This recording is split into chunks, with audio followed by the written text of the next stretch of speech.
get up, don't know, don't know, I get up, don't know, can't deny it.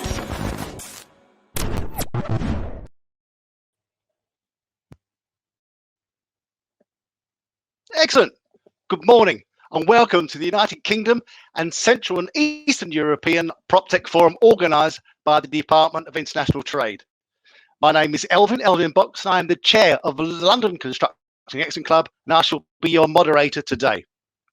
I continue to enjoy a career in construction with high involvement in innovative technology-driven projects across a multitude of sectors, and have the privilege to work on assignments for the UK's MOD, Oxford University and the International Criminal Court in The Hague. Truly, there's never been a more exciting time to be working in this incredible industry. I'm pleased to say that we have a great lineup and have divided the programme into two distinct sections. During the first 2 hours, UK industry will showcase capabilities with some of the most advanced organisations presenting, including Foster & Partners, Chapman Taylor, Polcom, the Centre for Digital Built Britain, UK PropTech Association, Buro Happold, Aecom, Sweco and TechUK, which is wonderful. Okay, this will be followed by 2 hours of some of the most absolute best organisations from across the Central and Eastern European region, with presenters from Bulgaria, Czech Republic, Hungary, Poland and Romania. Some already have a substantial footprint in the UK. You will hear from the likes of HB Reavis, Futureal, Bright Spaces, Databout, Shari and PropTech Bulgaria. You will be able to ask questions on Slido. The link will be running in the bottom of the presenter's screen. We will try to answer as many questions before the 2 breaks we have scheduled. Now, without further ado, I would like to hand over to Paul Fox, Her Majesty's Ambassador to Hungary, to give his welcoming speech. Thank you, Alvin, and good morning, everyone. Many thanks for taking part in today's event. As Alvin said, I'm Paul Fox. I'm the British Ambassador to Hungary, and I am delighted to welcome you to the UK Central and Eastern European Property Technology Forum. This is the first PropTech conference organised by the Department for International Trade in this region. It is also my first as the new Regional Champion Ambassador for Infrastructure. And today, we welcome representatives of the UK industry as well as partners from Bulgaria, the Czech Republic, Hungary, Poland, Romania and Slovakia, as Elvin said. The idea of the forum is to create a platform for exchanging expertise on the latest developments in the sector, exchanging views on the newest solutions and the latest trends. And the overall aim is simple, to foster a dialogue between key players in Central and Eastern Europe and the UK. Today, discussion will focus on how new technologies influence the construction and real estate sectors. This is especially relevant now, as I assume many of you are joining from home rather than sitting in an office. I mean, in the last year, we have seen shifts in our work patterns, including in our daily lives, which are likely to be in some part permanent. Trends have been accelerated in response to the COVID pandemic, and I think it unlikely we will return to life as it was pre-COVID. I'm sure you've experienced the impact of this yourselves. However, I think it's essential to focus on and seize the opportunities these shifts offer. PropTech is one example. Technology is, of course, an asset for construction projects, tenders, and in real estate generally. However, one thing is now clear. We need technology. We need to use technology to continue day-to-day business. And PropTech in particular has the potential to fundamentally change the industry. It offers an innovative approach to real estate and construction where technology, especially digital technologies, optimizes the way people research, build, rent, buy, sell, and manage a property. New technology, data-connected devices and sensors will enable buildings to become more interactive and responsive. PropTech benefits all parties, such as developers, investors, and property management companies. And the UK has been at the centre of the PropTech movement since the beginning. Out of 3,200 PropTech companies in Europe, over 800 are based in the UK, almost entirely around London. Indeed, London is the home to more prop tech companies than any other major city. I'm glad that today we will hear from many of the leading British and European practitioners in this exciting and innovative area. In various sessions, you will hear about cutting-edge solutions developed and implemented by British firms, about the needs of this region's markets, and how these solutions will meet these needs. And this is also happening within the context of the UK's departure from the European Union. I firmly believe this new era offers new business opportunities, especially in the region. This forum offers an opportunity to learn from and engage with each other. And I also hope it will pave the way to meeting in person at some point soon. So many thanks for taking part, and I'm sure you'll have an interesting and useful discussion. So thank you very much. That was excellent. Thank you so much, sir. Thank you, Paul. So for our first presentation, this is all about the UK prop technology landscape. And here for us is Sammy Pahal, Managing Director for UK PropTech Association. Thank you, Elvin, and good morning, everyone. Delighted to be here to speak to you all today, just to give you an overview of the PropTech landscape and an insight into what we do at the UK PropTech Association as well. So I'm just going to share my slides with you all now. Hopefully you'll be able to see that very shortly.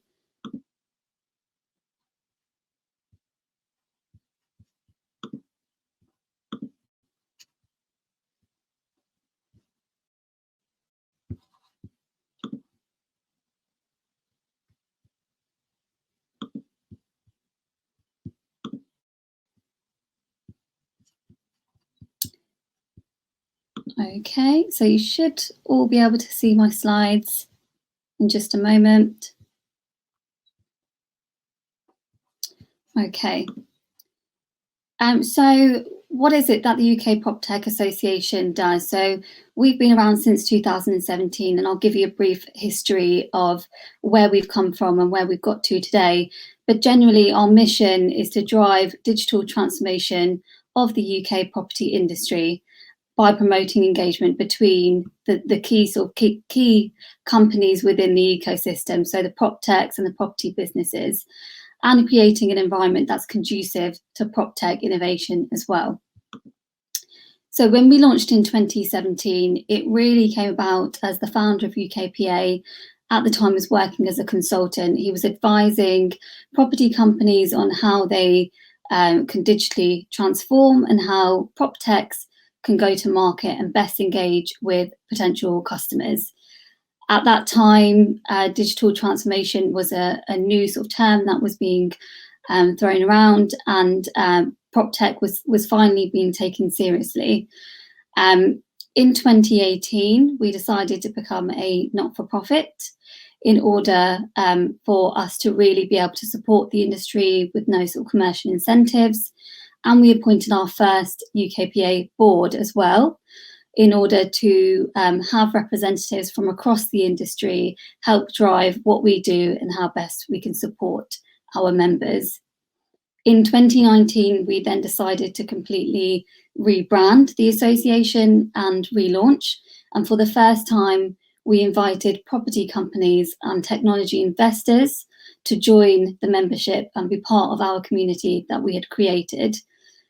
And in 2020, we decided to implement a digital strategy in response to COVID, as many businesses had to adapt. And to kick off our digital strategy, we partnered with the British Property Federation to start a series of events working through the challenges that their members, the property companies, were facing in relation to COVID, and how PropTech could help with things like managing buildings remotely, conducting virtual viewings, all things that we had to learn as an industry very, very quickly as COVID hit. So where are we today? Today we have over 860 members from across PropTech, property and tech investment, And we work with 7 service provider partners as well that can provide advice and guidance to our PropTech members to help them to grow and scale. What do we do? So ultimately, we connect our different groups of members together, the PropTechs, the property professionals and tech investors. And we do that through running a series of events across the year.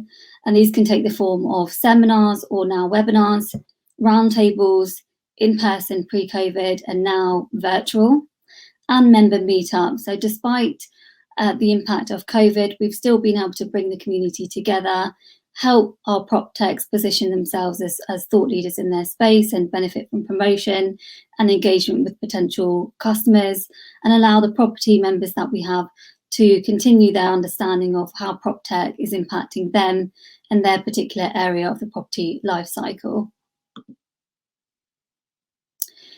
We also provide an ecosystem of support for PropTech businesses through partnerships with service providers. So I mentioned that we have 7 that you can see here on the screen. These companies can provide financial advice, information on research and development tax relief and grant funding writing, legal advice, data services, web development and recruitment. And many of our members have benefited from discounted rates with the partners that we work with and free advice and consultancy as well.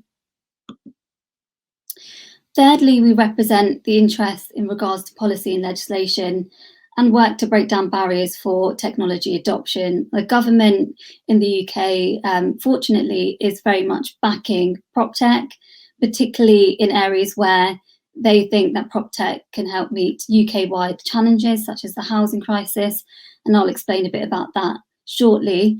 But they are very keen. They have a PropTech advocate who is tasked with understanding the PropTech landscape and engaging with UKPA and our members regularly. So we work with them to inform them on what's going on in the space and what the challenges might be for PropTechs to grow as an industry as well. And we respond to consultations on geospatial data, on the buying and selling process, and on recently the new planning reforms as well. And we often work with other trade bodies such as the British Property Federation and other organisations like the Red Foundation as well to tackle these challenges as a united front. Fourthly, we promote and help PropTechs enter the UK market. So we are not just, we do not just have a membership that's UK focused. You know, we're very much there to support international companies that want to enter into the UK market as well. And here's just an example of some of the companies that we've been helping that are part of our membership. So for example, Foresight, their software has been helping with building safety, which has been crucial during this period of COVID. And that's something that the government have taken very seriously as well. So we have introduced Foresight to the Ministry of Housing, Communities and Local Government. And Forbury, as an example, they are an Australian company who really wanted to understand more about the UK market before they decided to enter it. So we introduced them to the likes of PGIM, excuse me, a property company who they wanted to understand, you know, what their needs were and make sure that their product was fit for purpose as they entered the market as well. So ultimately, we are bringing the whole ecosystem together. We are connecting our members with government, with the accelerators and incubators in the UK, and with technology investors as well. Just to give you an idea of what the UK PropTech landscape looks like, there's over 770 companies in the UK. These are just UK-based companies. There's obviously more that are now based in the UK or have a base here. And of course, they're not just in London, they are dotted around the major cities in the UK as well. What sectors do they serve? Many of the PropTechs that we have, the majority are working to resolve challenges in the property management space. So as you can see here, this is where the majority are focused, followed by companies that are tackling the transaction process, particularly on the residential side, where there can be delays of up to sort of 12 weeks. And what opportunities are there for PropTech? Of course, PropTech can help with any part of the property life cycle, as we know, from the design and construction stage to the management of buildings through to the buying and selling or leasing of a building. But these are three areas that we are seeing as sort of key themes and topics in the UK at the moment.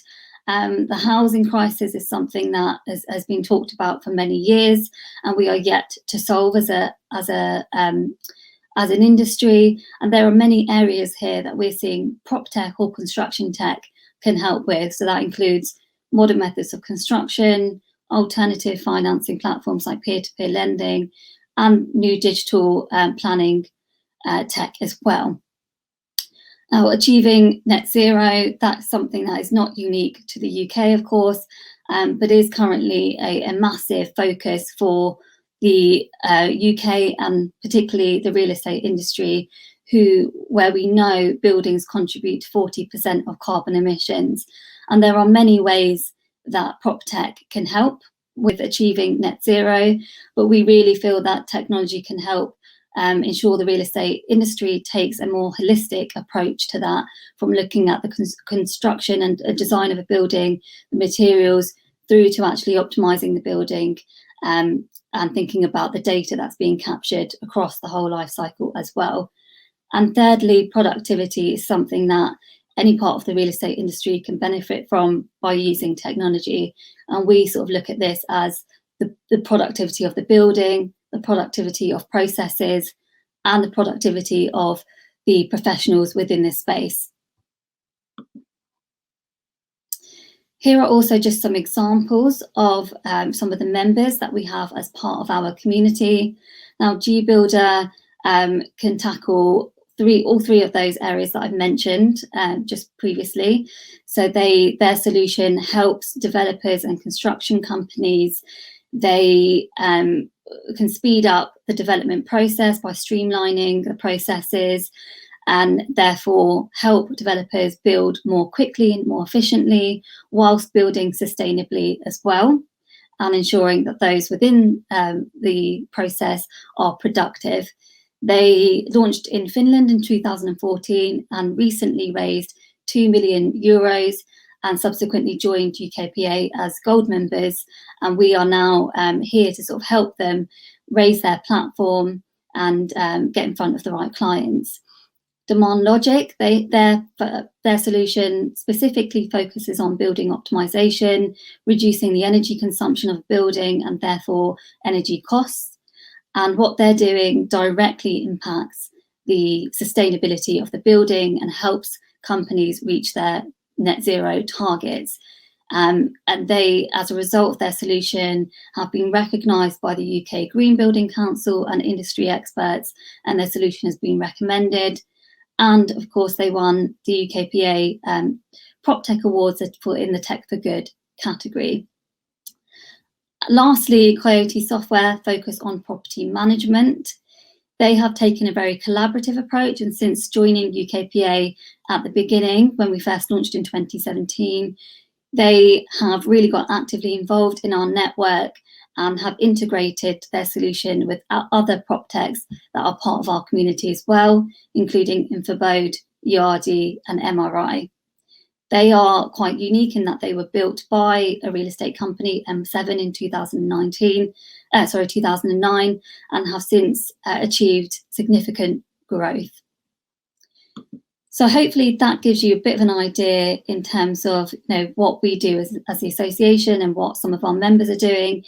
If you're interested in learning more or want to know more about our membership, then please do feel free to reach out to me.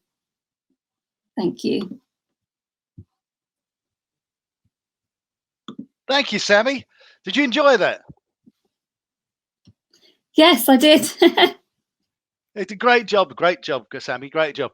Very, very quickly, Sammy, has technology come just at the right time with COVID? Has technology enabled you to overcome all of the difficulties that COVID has sprung upon us?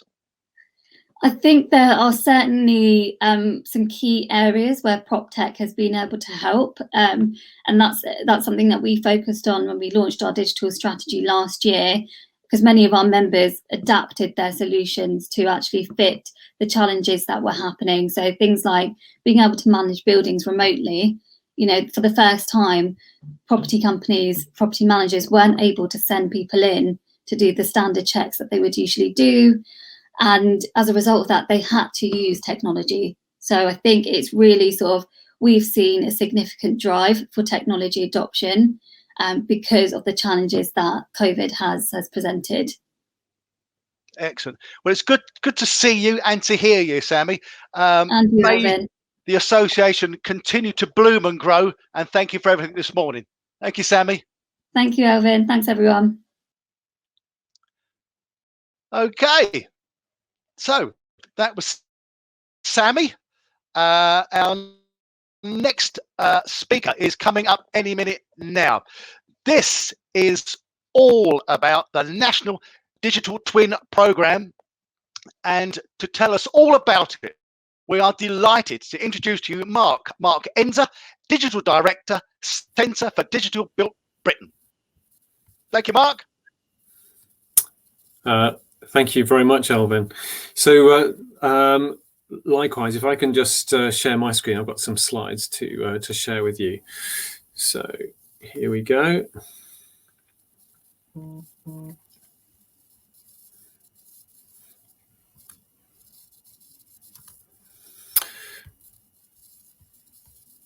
So hopefully you are getting to see this now.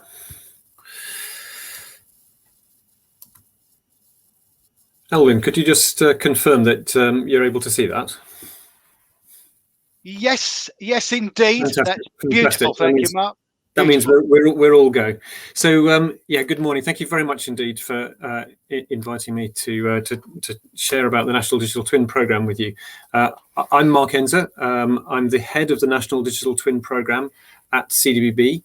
That is the Centre for Digital Built Britain, and that is a partnership between the Department for Business, Energy and Industrial Strategy and Cambridge University, and we're in a privileged position to lead this really exciting national programme.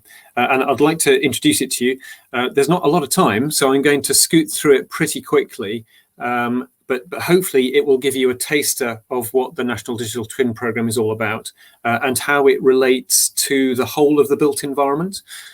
So let's have a go at that. What I'll do is introduce you to some of the kind of the core concepts behind it, give you the context of it, describe what a digital twin is, what an ecosystem of connected digital twins might look like, and then touch very briefly on what we're doing to deliver it. So this is all in pursuit of a vision for Digital Built Britain, and this vision covers a broad swathe, building on the great foundation that has been laid in the work done on BIM, Building Information Modelling, which recognises how very important information management is in delivery processes. But then we can see beyond that and understand how information can be core to unlocking value in operation of assets and systems, but then beyond that even into the integration, looking across different organisational and sector boundaries. And it's really in that space that the National Digital Twin sits. The whole thing was kicked off by a very good report that came from our National Infrastructure Commission about 3 years ago. And what that recommended was that we did move towards having a national digital twin. And we see that as being an ecosystem of connected digital twins rather than one massive twin of everything. It also recommended that we put in place an information management framework to enable that, and I'll explain that as we move on. And then it also recommended the establishment of a digital framework task group to pull together people from across government and industry and academia, so that we can align, pull in the same direction, because this has to be a collaborative exercise. So the role of CDBB in all of this is really to deliver that information management framework, which is core to enabling the National Digital Twin. It's not our job to go and build the National Digital Twin. That's for the market to do. But it's a key part of CDBB's role to enable it. And then it's also our job to help create that alignment.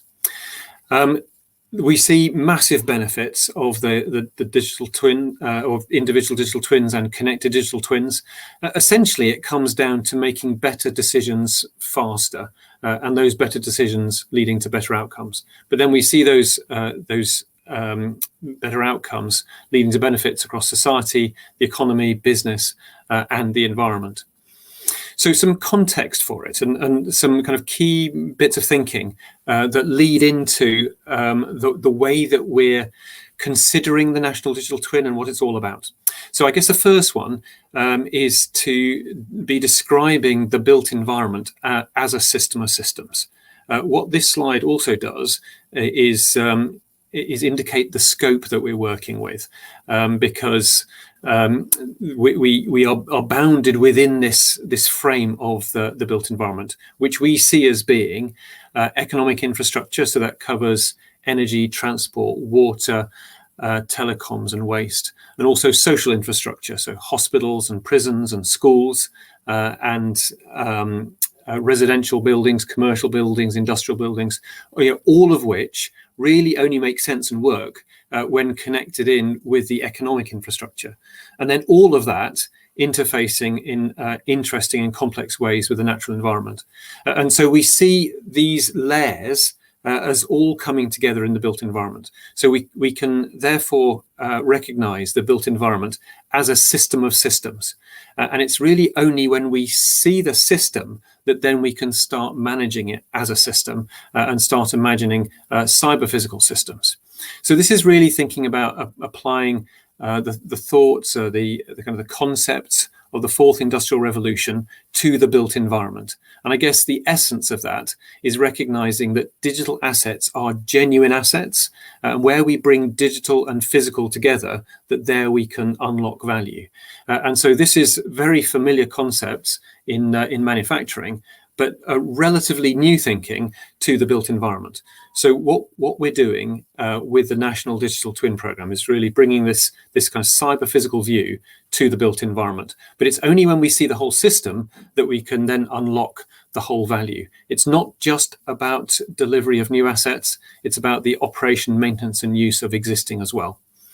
And I guess that leads to this kind of recognition that every single process throughout the life cycle of individual assets, but also through the operation, maintenance and use of systems, so assets brought together,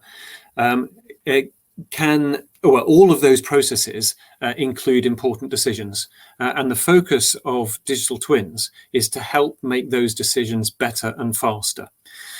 What's at root of that is the concept of the information value chain. So it's taking in information data from all around us, which can come from many different places. It can come from sensors. It can come from existing information stores. It can come from video information or satellite or the Twitter fire hose. It doesn't matter. It's lots of information can come in from the environment, which then we have to make it fit for use. So there's a lot of work down in the data management area of just making that data fit for use, but it's still just data. And in order to generate more value from it, we need to make sense of it.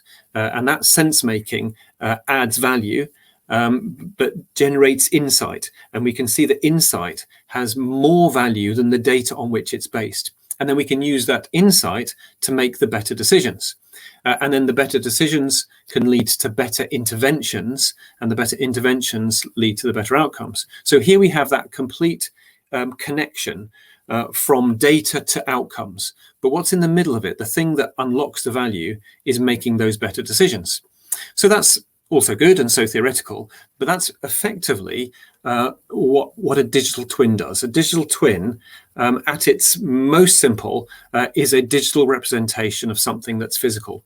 But the thing that makes it a digital twin is this data connection between the model and the thing that's being modeled. And that is what enables us to generate the insights to lead to those better decisions, to drive the better interventions. And so really that information value chain is embedded in what a digital twin is. So we can use digital twins. We can use digital twins for lots of different purposes. We can imagine many different digital twins of many different shapes and sizes for each of those processes that I showed around the built environment. So it's not just for individual assets, but for connected assets. And so we can see potentially having digital twins in many different parts of, say, a rail network, not just of trains, but also of track and of signalling, which then makes sense to consider joining them together, recognizing that some data from one twin would be relevant to data to another twin. And so if we then think about how we connect twins, what it really comes down to is secure, resilient data sharing. And we can zoom out again and see the same kind of thing where digital twins in road and rail and air transport would benefit from some of the data in their brother and sister twins. And again, it's secure, resilient data sharing that enables those connections. We can zoom out again and then see the benefit of connections between digital twins in sectors, and particularly as we move towards having electric vehicles. You question, are electric vehicles mainly in the energy sector or the transport sector? The idea is it's both. It has to be both. And so sharing data across these sectors becomes really important. And so bit by bit, we can see here that the kind of the development of an ecosystem of connected digital twins. So not just individual digital twins, but connected ones. And that is our definition of the national digital twin. Not one massive model of everything, but connected digital twins. Each one delivering a purpose and each connection delivering a purpose. And so we see this ecosystem being created one purpose at a time. It's not a top-down thing. But what enables it all, and this is where the information management framework comes in, is that we need to have that secure, resilient data sharing across organizational and sector boundaries. So when I said that CDBB is working on enabling the national digital twin, the focus really is on this. It's how do we reduce the friction in data sharing across these organizational and sector boundaries and improve the connection and enable the connection between twins. So in order to do that, we've put forward a recommendation for this digital commons. This report came out last year, a pathway towards the information management framework, where we recognize that what's really needed is a consistent approach to data modeling. We need to access shared reference data, and we need effective protocols to make sure that the right people get access to the right data, so address security issues, etc. But it means that this information management framework really is at the heart of enabling the national digital twin, and that would be true at any scale of connecting twins. It's not just when we kind of play the video forwards and imagine many years in the future where there'd be many digital twins connected together. Even when we start, where there's a small number of digital twins which need to be connected together, still enabled by this same thinking. We also think that this whole enterprise should be guided by values. As we know, technology can go in lots of different ways and can be used for good or for ill. And given that the whole starting point for this was that report I mentioned, Data for the Public Good, we think that it's really important that the journey towards a national digital twin should be guided by values. So one of the first things that we produced on this journey were these Gemini principles, which outline the values and principles that would guide us on the journey. And it's built around the kind of three key headings of purpose, trust, and function. And maybe the one that kicks it all off is purpose, because if digital twins don't have purpose, if it's not for a specific purpose, then effectively it's just doing it because we can, and technology without a purpose is really just a toy. So we see these values as being crucial to drive the programme effectively. And then the way that we're going about it, as I come to the end here, is that we see that there are 3 interconnecting pieces of the delivery vehicle which are really important.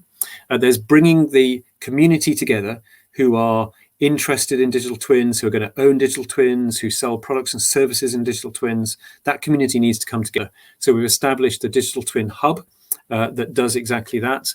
Then there's the information management framework that needs to be tested by the community. It needs to be developed with the community. It needs to work for the community. It needs expert input to get it right. But there's a crucial connection between those. And then we see that there's also the need of a broader socio-technical change program, because it is very clear that even if we come up with a really good answer with the innovators and the early adopters, there's an awful lot of followers that need to catch on. And so the adoption of the information management framework is equally important and maybe more difficult than just the development of it. So we see these kind of 3-way connections between those core parts of our delivery vehicle. And then just finally, a plug for the Digital Twin Hub. If that's something that sounds interesting to you, then you're very welcome to join. Just kind of follow the link and join the community. So thank you very much indeed. Thank you, Mark. That was brilliant. That was excellent. And very swiftly done too. You covered a lot of ground there very quickly, Mark. That was brilliant. One quick question, Mark.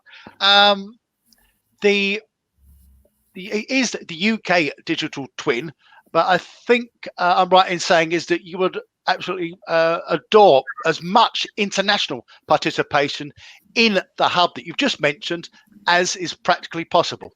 That's very much the case, yes, because I think everything I've shared, if it's correct everywhere.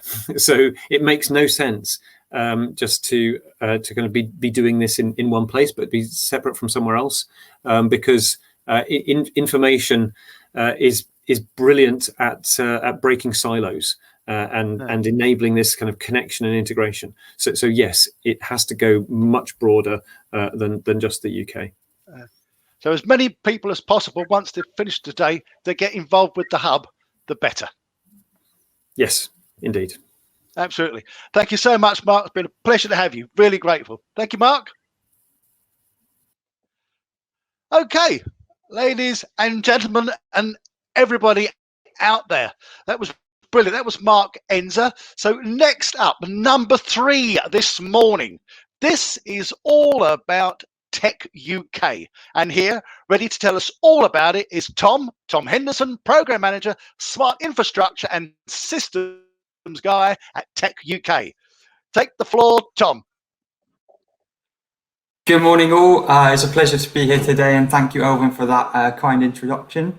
So as Elvin mentioned, my name is Tom Henderson. I'm the Program Manager for Smart Infrastructure and Systems here at TechUK. And today I'll be covering the role that digital twins can play in enabling the decarbonisation of urban infrastructure and systems. I'll also leave my contact details at the end, so if you'd like to get in touch and find out more about the work we do, then please feel free to get in touch. Before I get started though, so just to give you a quick run through of who we are, what we do. So TechUK represents over 850 different member technology companies that are shaping the future of the UK's people, society, economy and planet.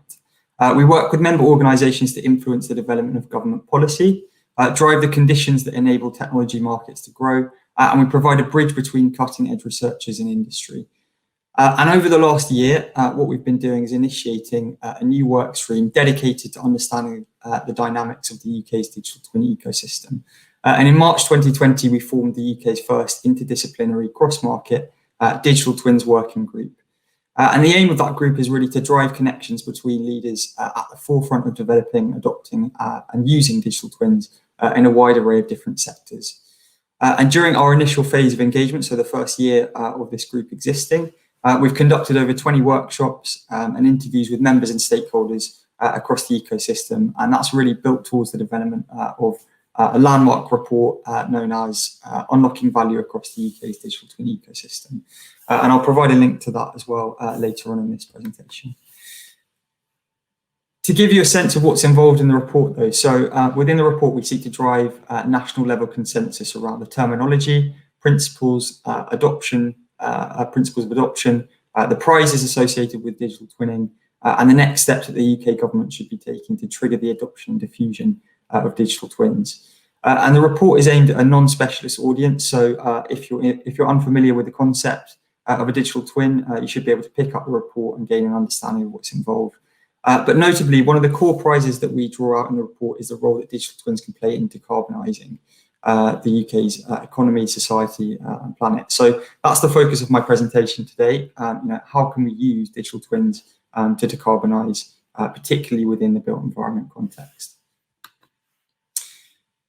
So listening to Mark's presentation there, he's covered a lot of the bases, but to begin with, I guess, a quick overview of what a digital twin is. So we define a digital twin here at TechUK as a relevant virtual representation of the state and behaviour of something in the real world with a functional output. So here you can see that this means in practicality that there are digital capabilities that must be integrated to enable decision makers to enhance their understanding of the real world and ultimately to make more informed decisions. It's worth noting that digital twins are not standard off-the-shelf products. So, instead they represent the culmination of bespoke systems integration efforts and depend on the convergence of multiple components. So in the top right there, you can see the technical architecture of a digital twin. And you can see that sensors, data, integration technologies, models and analytics and actuators all come together to form a digital twin. When thinking about why you might like to adopt a digital twin, there are three main categories of use cases associated with the technology. So, and these are useful to keep in mind as you look to invest and make decisions around a digital twin. So these involve strategy and planning, performance optimization, and assurance. And in the next slides, I'll quickly run through and share examples of how different use cases are emerging and overlapping across digital twin initiatives in the UK. Finally, it's worth noting, and Mark's already mentioned this as well, but it's the real value of digital twinning comes when different digital twins are connected up into these constellations of digital twins. And we really think that it's important to drive interoperability between these connected ecosystems of twins, as this will be essential to enabling the practical implementation of systems thinking. And it's something that we think all national level decision makers in this sphere should be considering in the years ahead. In the UK, we're already seeing digital twins being deployed to provide space and support for transition planning. So particularly in the realms of enabling citizens, residents, local authorities and service providers and asset owners to understand the practical steps and trade-offs associated with particular decision-making structures and interventions. So for instance, here we see on the left, the Connected Places Catapult is developing a digital twin of the River Thames that consists of a reliable and self-learning river prediction tool that's used ultimately for operational decisions and strategic planning. The digital twin considers factors such as depth, air draft, weather tide, extraction, and this digital twin enables planners and operators to understand the future behaviour of the river, ensuring resilience and the mitigation of risks associated with climate change. Similarly, on the right, you can see the Active Building Research Programme has developed a user-friendly digital twin of a major housing development in Nottingham. So the purpose of this digital twin is to engage and inform the residents, visitors and a wider audience about energy issues and the benefits of energy efficiency and community energy approaches that are being implemented. And in doing so, the digital twin enables community-based review of energy systems underpinning the operation of residential housing. So it's ultimately seen as a tool to enhance the accountability of those in charge and to help drive behavioural change amongst the residents. Equally here, we see a role for digital twins in de-risking green technology investment. So the example we'd like to share here is around, is known as the MEMRI project. So that stands for multi-platform inspection, maintenance and repair in extreme environments. So it's essentially a match-funded Innovate UK project. So the innovation body in the UK has funded this initiative, and it's bringing together the efforts of UK industry, so including TechUK members such as Thales, and really being guided by the Offshore Renewable Energy Catapult. And through the application of two digital twins, MEMRI is capable of planning autonomous autonomous missions. Planning autonomous missions. It's capable of performing inspections of moving turbine blades and launching teams of inspection drones carrying blade crawlers for forensic inspection and damage repair. And so the implications of using digital twins to enable these processes are dramatic. And the offshore renewable energy catapult estimates that the memory system will reduce the lifetime cost of operating and maintaining an offshore wind by £26 million per year. So this is particularly relevant as the UK government has recently committed to powering homes via offshore wind by 2030, a feat that is expected to cost the UK taxpayer roughly £30 billion. So if you scale that saving up, you can see that the scale of the impact that implementing digital twins within these strategic projects can have for UK citizens. Connecting the built environment and real estate, digital twins can also be used to enhance strategic and operational decisions regarding critical infrastructures. So in the UK's transport sector, for instance, Deloitte has developed a motion simulator twin in order to revalidate the business case for green capital infrastructure projects. And here what we see is the twin enabling decision makers to dynamically model future transport networks and to track ultimately the movement of goods and vehicles through ports and borders in real time. And this in turn enables decision makers to map out patterns of future demand for low carbon transport. And this we feel particularly in a post-pandemic era, where things continue to be highly dynamic, represents a critical decision support tool for industry and those also in public office making strategic decisions. Equally, digital twins are already being deployed by the likes of Costain, Microsoft, Jacobs, and others to transform the strategic pipelines that underpin the effective functioning of real estate up and down the country. So here we see in the UK, there's a series of up to 500 kilometres of interconnecting pipelines and associated infrastructure planned to move water from areas of surplus from Lincolnshire in the north to the drier south and east of the region in the UK. And the digital twin here will optimise delivery and management of the water network throughout the life cycle of the pipeline, delivering CapEx benefits during project delivery, but then OpEx value as the future operation of the pipeline improves. So a few strategic takeaways to take back into your roles when you're considering the value that digital twins might bring to your organisation. So firstly, digital twins, as we've seen, can be leveraged to highlight practical steps that different stakeholders in regions facing decarbonisation can take in anticipating change. They can also expose trade-offs between different stakeholders supporting the development of inclusive decarbonisation strategies. And digital twins can also dramatically de-risk and accelerate the development, the deployment, and ultimately the diffusion of cutting-edge green technologies, supporting the decarbonisation of key strategic areas like energy production, which are obviously essential to the built environment and real estate development around the UK. And finally, we have seen that digital twins can dramatically improve the performance of key assets, processes, and systems, raising prospects to reduce the carbon footprint of the built environment and beyond. So without further ado, just like to thank you for your time and for the kind invitation to get involved. So here are my contact details. Do feel free to reach out if you'd like to understand more about the role we play or to discuss any of the above in more detail. And just to reiterate, so as a trade association, we represent a multitude of different UK-based technology companies across a wide range of sectors. So if you're interested in any particular company, do feel free to reach out and we can discuss it in more detail. And if any of the case studies that I've mentioned today particularly leap out and you want to find out more information on those, again, feel free to get in touch. But thank you, Elvin, and thank you for all those behind the scene who have put this event together. And I hope to speak with many of you soon. Thank you, Tom. That was brilliant. Did you enjoy yourself, Tom? You look like you did. Yeah, it's a very interesting topic and glad to be covering it, and obviously important for the UK, but not just the UK, internationally. So delighted to be here and hope it was a useful presentation. Yeah, very, very much so, mate. Very, very much so, Tom. Tom, just very quickly, would you say, yes, the next generation are going to fully embrace technology and at such a speed that actually things will now actually start to increase?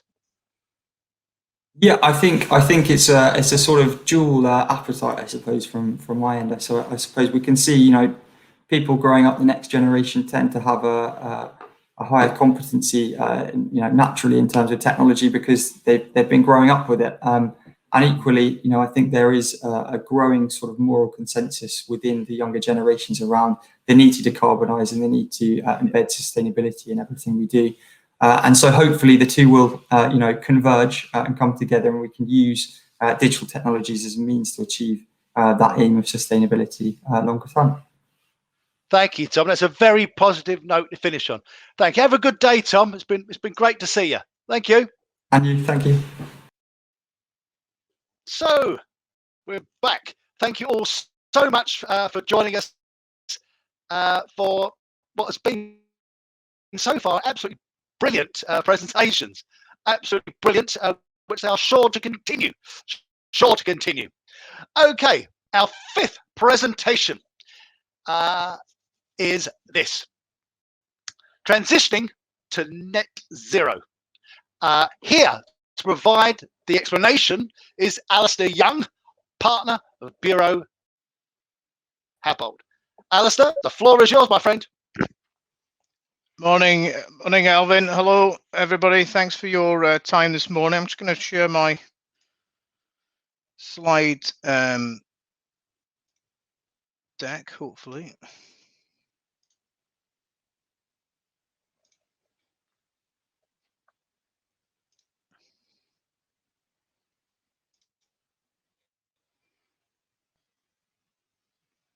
How is that, Elvin? Can you see me? That's brilliant. Away you go, sir. Fantastic. Thanks very much for your time. I'm delighted to be here, as it were, virtually speaking to you this morning. I'm going to talk about reaching net zero and the work we're doing at Buro Happold to deliver on this important goal. We know that there are only around 10 years to act. We have to cut our emissions, as the science has been telling us. We need to cut our emissions in the next 10 years if we are to have a chance of stopping warming approaching 1.5 degrees or even 2 degrees. And the commitments in the Paris Agreement only take us to about 3 degrees of warming. It would be devastating for global food supplies and lead to huge disruption and loss of lives. So it's incredibly important for us to act. We know the construction property industry is responsible for a large chunk of emissions. Global cement emissions alone are responsible for more than 3 times global aviation emissions. And there's a real existential threat for construction and property if we cannot get this right, because we can't continue to develop in a high carbon way and meet these climate goals. So we need to make a choice. And we are increasingly seeing that our clients are choosing a low carbon net zero route. There's a huge amount of money being invested now in low carbon technology, and that's coming into the construction industry. We can see that many of the fund managers, major global investors like Rock, are focusing on net zero, divesting from fossil fuels. We've got end clients like Microsoft committing to be carbon negative, other large developers and investors, Viva, Lendlease. I mean, there's a very long list.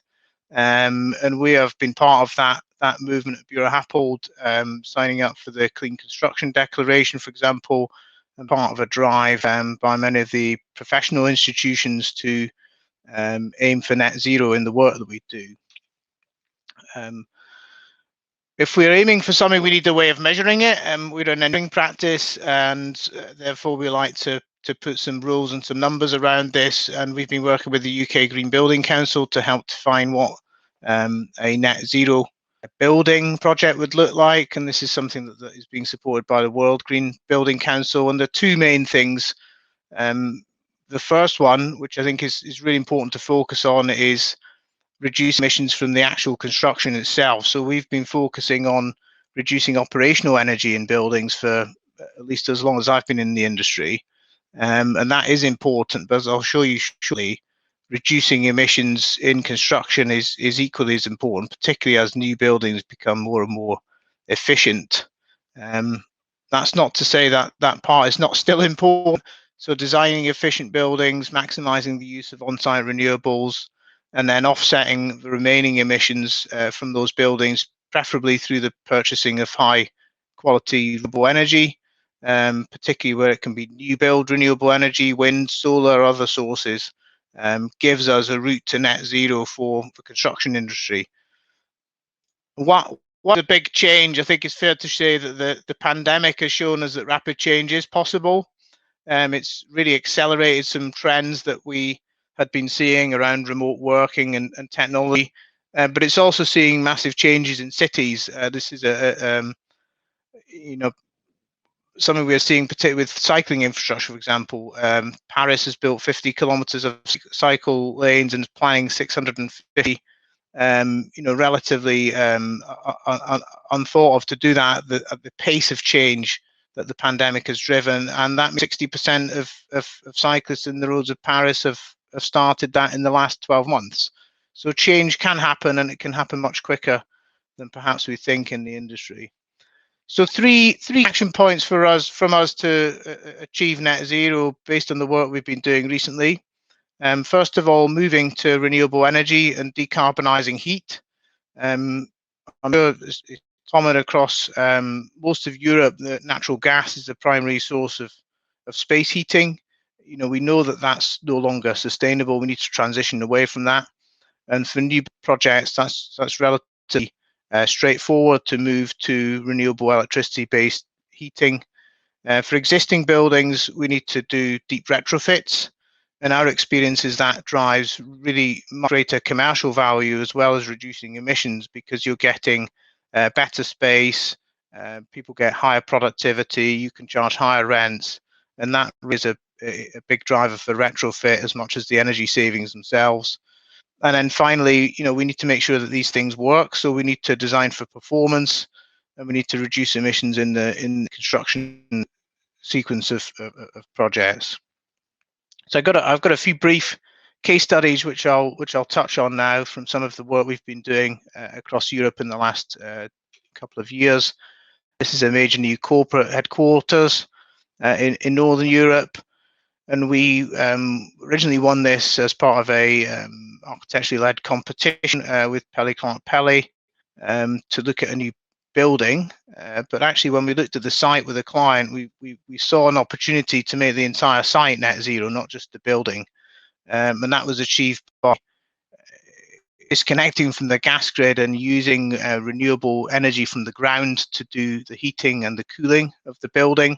And we store the waste heat from the air conditioning in the summer in the ground, and we extract that in the winter to provide space heating and hot water. And then the roof of the new building has a very large solar array, which is used to charge battery and charge electric vehicles for the car spaces that are provided there. So that whole campus will now be 100% off natural gas, 100% renewable energy fed, delivering a net zero result. We're using digital design to help us in these projects. So, going beyond 3D modeling, as Elm was talking about, and moving into BIM for master planning. So, embedding within our models the data that allows us to design efficiently for all kinds of utilities, highways, transport, infrastructure, and then handing over those data sets to our clients so they can use them to the life cycles of their building and make sure that those systems are operating as planned, so you do get a net zero outcome. This is a research campus, a tech campus in the UK, Aldred Park, which we've developed a smart grid for. Again, similar energy strategy, this time recycling energy between the buildings using waste heat from air conditioning to provide heating for science labs, which have a high energy demand year-round, using solar to provide some of that energy, along with a battery storage and the smart metering to give a smart energy network for the site, which is reducing emissions also helping attract high-tech clients to come and rent space on that site. And again, we're making use of some of our digital design tools for that, in terms of optimizing massing, daylight, optimizing facade design, and also optimizing some of the internal services designed for prefabrication. Another project which is aiming for net zero is Brent Cross Town, which is a major new development in northwest London, in partnership between the city authority and a private developer. It's aiming to be the first net zero town in the UK, and we've been responsible there for developing the sustainability and energy strategies, electric vehicle charging, utilities, and arranging a deal with a long-term energy supply concession, which will fund a lot of that low carbon infrastructure. So our client is not having to find that capital themselves to deliver that net zero result. I mentioned retrofit as part of the route to net zero. Again, this is something that we are heavily involved in, modernizing buildings of, maybe 20, 30, 50, 60 years old, which have reached end of life in some aspects in terms of their services and the facades, but actually are sound structurally, and refurbishing them rather than rebuilding them leads to very substantial retention of the carbon emissions in the building frame, and at the same time we can achieve very substantial reductions in the energy demand. So 40-60% reduction in energy use from these buildings is possible using a deep retrofit approach. And what we're also finding is that these deep retrofits greatly enhance productivity of the people in the space, better access to light, better comfort, and that results in improved performance for the organization's occupied spaces, and also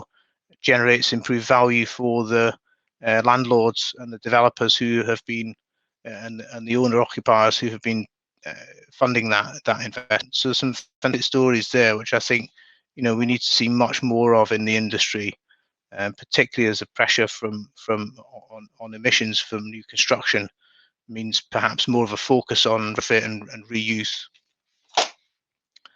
And when we're doing that retrofit, we need to make sure that we are doing it to a high standard and that we design for performance. And that's thing that we have a great experience of working with clients to help define, what good looks like. So what are they expecting from their design teams and from their contractors?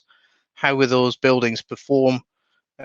We often go in and measure the performance of buildings before and after a project, and are able to help a client report on that and show how they've delivered emission savings, energy savings, and financial savings to their funders, and that's increasingly part of the investment community's requirements. So it's not just about making bold declarations on net zero; it's also about evidencing that, providing assurance that your projects are delivering on that net zero commitment, and showing that you have the systems and processes in place to do that. I touched on embodied carbon as a key part of the net zero story. You can see here that embodied carbon's around 50% of life cycle emission, slightly more if you include replacement and deconstruction of a building for a typical 60-year life cycle for a new build, higher education building in this case. So you can see that dealing with that is really important if we're going to reduce emissions from the construction sector and reach this net zero target. And the opportunities we have to do that really start in the design stage. So, when we're briefing a project, when we're doing the concept and detailed design of a project, can you reuse existing assets? If you do need to replace them, can you use efficient structural systems and low carbon materials? And then once you have selected your structure system, facade system, are you able to use off-site construction techniques to reduce waste, design buildings for deconstruction so they can be reused at the end of their life? All those things give opportunities to reduce embodied carbon, but they must be tackled during the design stage of a project. you can see in a typical typical building, a typical concrete frame building, the floors and foundations are responsible for the substantial amount of the embodied carbon in the building. This is from our own internal embodied carbon tool, digital design tool that we've been developing. And so addressing the areas that have the greatest scope for savings is a key focus of us in our structural design. We've developed a set of tools to allow us to do that, and we do that right the way through from briefing onwards, looking at things like concrete grade, thicknesses of slabs, the most efficient column grid, the type of structural system, and so on. And we've built up a database of the performance of each of the different structural systems available to us, and we can test those systems for different structural grids, different floor to ceiling heights, and different other parameters, and help our clients identify, as well as what's the most cost efficient way of constructing a building, what's the most carbon efficient way, and what big choices there are at the start of a project between the different systems for construction. And that's something that we are increasingly advising our clients from an early stage of projects. We're also implementing digital design and modern methods of construction, off-site fabrication, particularly for building services, MEP, pump skids, riser modules in residential units. Many of the projects we do now have prefabricated bathrooms and service cupboards for things like heat networks, cooling networks, and that is really helping drive down waste, but more importantly, in terms of the funders of our projects, also reducing costs and reducing program for delivery. It's all very well for us to talk to our clients about this, but what are we doing ourselves? So as a practice, Buro Happold, we released our second annual sustainability report at the end of last year, and we have made a commitment that all of our new build projects will be net zero carbon in operation by 2030, that our own business will be net zero carbon by the end of April this year. That is helped at the moment by a lack of ability to travel, which is about half of our emissions.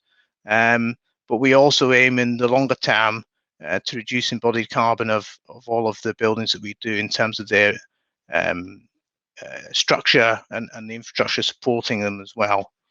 So those are three challenging targets that we've set ourselves as a practice, and we believe it's important that we clean up our own operations, but our biggest impact is in working with our clients to reduce the emissions from their own construction projects.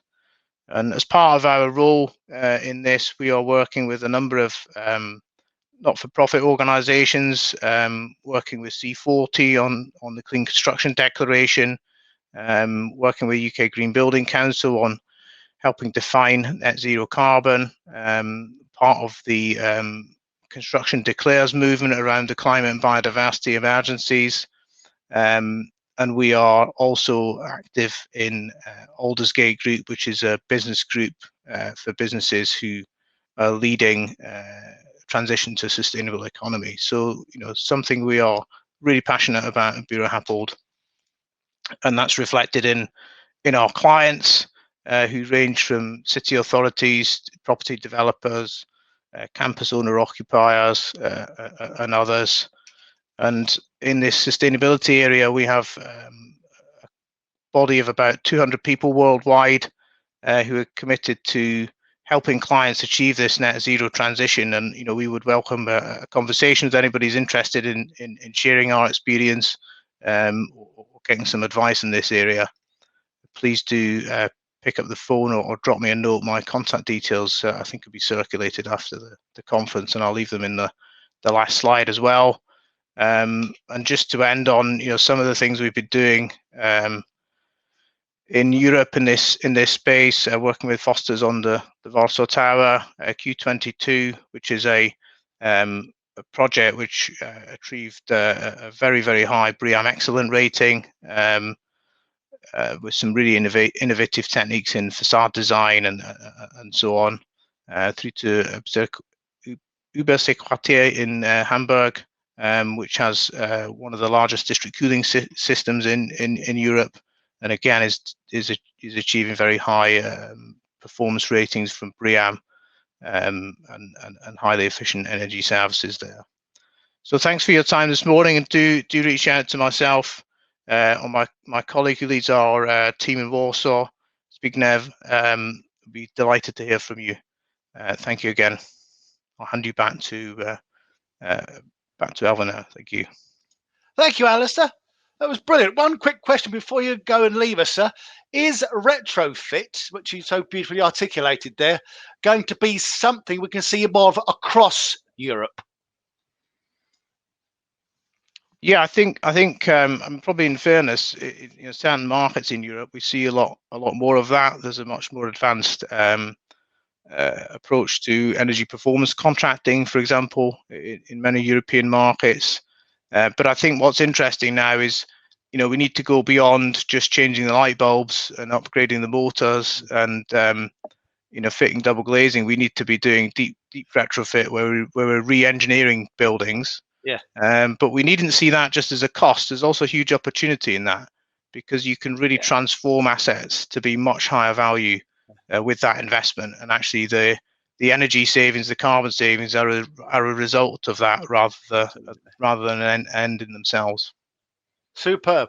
Alice, it's been great to listen to you today. Thank you for your presentation. More than grateful to you, my friend. Have a great Tuesday, Alasdair. Thank you, Hope to see you Elvin. again soon. Take care, my friend. Take care. Thank you very much. So after such a splendid presentation on modular technology by Mikael, let Mikael and myself share just a bit of our experience on how we take this idea of modular construction into the factory floor and into the construction site. Maybe a couple of sentences about our story. Polcom was founded in early 90s, late 80s as a small furniture workshop, but very quickly grew its client base, especially among hospitality investor and developers in Europe. We entered the modular production in 2012. And our system is steel framed, fully furnished, volumetric building. We've got 3 industrial production facilities, one where we weld steel cages in Gdynia in Poland, and one furniture and modular fit-out factories in Honice. We got acquired by US investment firm PIMCO in 2018, and in partnership with one of the largest real estate developers in Poland, Griffin Real Estate, who's one of the esteemed representative I have sitting in front of me, but you can't see him. And since then, we've been working on expanding our production capacity, as well as going into different asset classes as residential and student housing. Here you can see our factory. So on the left-hand side, you see the steel factory, which is in Gdynia. The furniture is on the left down side, because we manufacture most of our furniture in-house. And the fit-out factory on the right. Just before the COVID pandemic, unfortunately, erupted, we doubled our manufacturing capacity in Honice by extending our factory plan. Here from the bird's eye view, you can see, on the right side there is a furniture factory. On the left there is our module fit-out factory, and you can see the modules in the parking lot. So from this kind of view, you can see that it's not much different from screwdriver or from the widget factory, really, but that's where we work on the construction. So as Michael mentioned before, we are trying to apply rigorous industrial process into the construction process and then take it on site. Here's a picture actually of one of our hotels arriving in New York. In the next slide, you can, that's our portfolio. So in the last several years, we completed almost 20 projects, all of them hotels, so in hospitality. However, as I mentioned, we are currently working also with Chapman on some residential application of our technology. And as you can see, well, most of them are in the UK, US, Canada, one in Europe, and Caribbean, and that's pretty much where our technology is the most competitive and most applicable. So high-rise buildings in the centers of cities, also with the seismic issues like Caribbean, when the seismic requirements are higher. And we will share 3 or 4 of our past projects, which I mentioned earlier. This one is Citizen M, which is the Dutch hotel brand in Bowery, New York. Over 200 modules, 300 guest rooms. It's 22 stories, 16 stories are modules. There is a nice rooftop bar at the top. Currently, it's the tallest modular building in North America, and also the tallest modular hotel in the world as of now. And that's well, there is a concrete core which supports the structure, but you can see here that that modular, at least in our experience, is able to achieve this very demanding, fulfill this very demanding requirements of the either the downtown construction. The next project is the project which is currently being assembled. Yeah, I can take on that. We are currently delivering. We have delivered this in February, and as many of these projects here, it's downtown locations where the site themselves has very limited possibilities for the practical construction site around. This one was delivered. The first batch was delivered in end of November, and the second batch in the beginning of January. So we pushed this out through the gates, and currently it's going up, expected to be fully erected till end of March. And then unfortunately there are some snags we have to deal with along the way here, but this is as from start, the erections of all these modules started at the beginning of February from the general contractor, and they expect so within 2 months have the complete building erected. Yeah, and maybe Michael, just one more sentence about the Washington project. Obviously, it's not only roses and sunshine. I mean, the COVID was also impacting delivery. Here, especially with modular, with offsite construction, you need to do the prototype in the factory, you need to inspect them, and with the disruption, with the travel, obviously in the last 12 months. It was difficult. However, we tried to achieve that with video inspections, and that worked pretty well. The next project is just maybe one sentence because we're a bit tight on time. But these are 2 Canadian hotels, and here, as you can see, they are not that high rise compared to the Bowery, for example. But here, the biggest issue was the short construction time because of the weather, and also the labor costs in St. John's and in Calgary, which the offsite has a good impact on. And last but not least, that's also Citizen M. As you can see, we do a lot of. We've got pretty good partnership with Citizen M. And this one is a London Tower Hotel, which first of all is next to the UNESCO World Heritage Site, and also was constructed at the top of the working tube station. So it was very difficult to be delivered in traditional construction, and modular was pretty good fit to do that. Guys, can I just bring you to an end there? Michael, Matt, Mikael, that was absolutely superb, chaps. And I can actually state that the London hotel, the Citizen Hotel, is brilliant. That's one of my local hotels. Thank you so much for your trouble, guys. Very much appreciated. Take care. Thank you. No problem, thanks.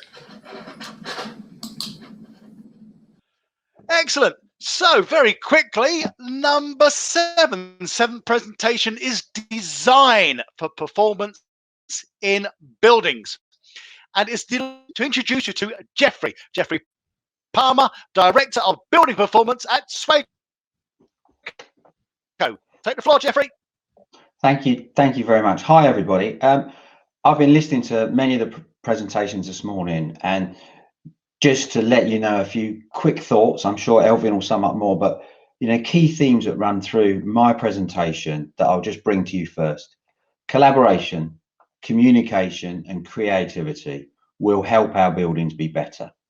Everybody on this presenting today has shown aspects of these elements, whether it's digital twinning to ensure we understand how things will work, whether it's looking at whole life carbon, or whether it's looking at modern technologies for modeling buildings. I produced a building with Foster's in Poland, in Warsaw, many years ago, that used digital technology to model, and we ended up with a better building.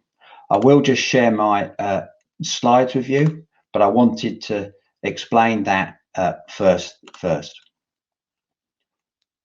Share screen. That's the main slide deck. So I'm hoping you can see my screen. It will show it back to me. Yeah, brilliant. So design for performance is what I want to talk about. And design for performance is a way that we can look at every building in reality. Just very, very quickly, Sweco is really a Northern European business. We really focus on how we can make better buildings within wider communities. And I think buildings are connected to their communities, and that is absolutely critical. How we get to buildings, how we utilize our buildings as part of an urban infrastructure is really very important. Of course, we've got a great back catalogue of fantastic buildings that perform very well. The interesting thing here is it's around working in a collaborative way with all members of the design team, the construction team, the manufacturing team, but also the end users. So it's great to see when we're talking about modular construction, when we're talking about design for the users is very, very important. So we know that climate and biodiversity is in crisis, and we need to do something about that. We've got the tools and the technologies. We're ready for it. And listening to Tom earlier was very interesting that, the next generation is ready to take this quicker. Creativity, one of the things I mentioned at the beginning. So for me, what is the key? The key is it's the real energy and carbon that we need to reduce, and not some artificial performance targets. Designing buildings against codes and standards without understanding how they'll really be used and how we really optimize them is the step we need to take. We need to move away from those things to design buildings for how they're really going to be used and optimize them using twinning, using other technologies for how they're really going to be used. We know, and we've seen on other presentations, that the operational use is a part of a building. This is an example of a building over a 60-year period. So 32% of the carbon is on refitting the building over time. But there is an important place for the in-use carbon emissions and energy of buildings. But it is, we know, to get to net zero carbon, all of those things added together, that's absolutely critical. However, it is a bit of a challenge. It is a bit of a minefield with so many different organizations looking at bringing different targets, different benchmarks together. When we look at these different benchmarks, whether it's RIBA, Better Buildings Partnership, UK Green Buildings Council, or the London Energy Transformative Institute, the targets are all slightly different, and it is a real challenge and a real minefield.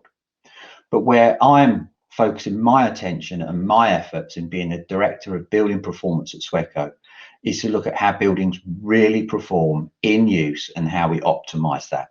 And it's that for that reason that we're putting a lot of time and energy into design for performance, which comes originally from a neighbour's scheme out of Australia, which has been shown in real life to reduce real energy and real carbon in buildings.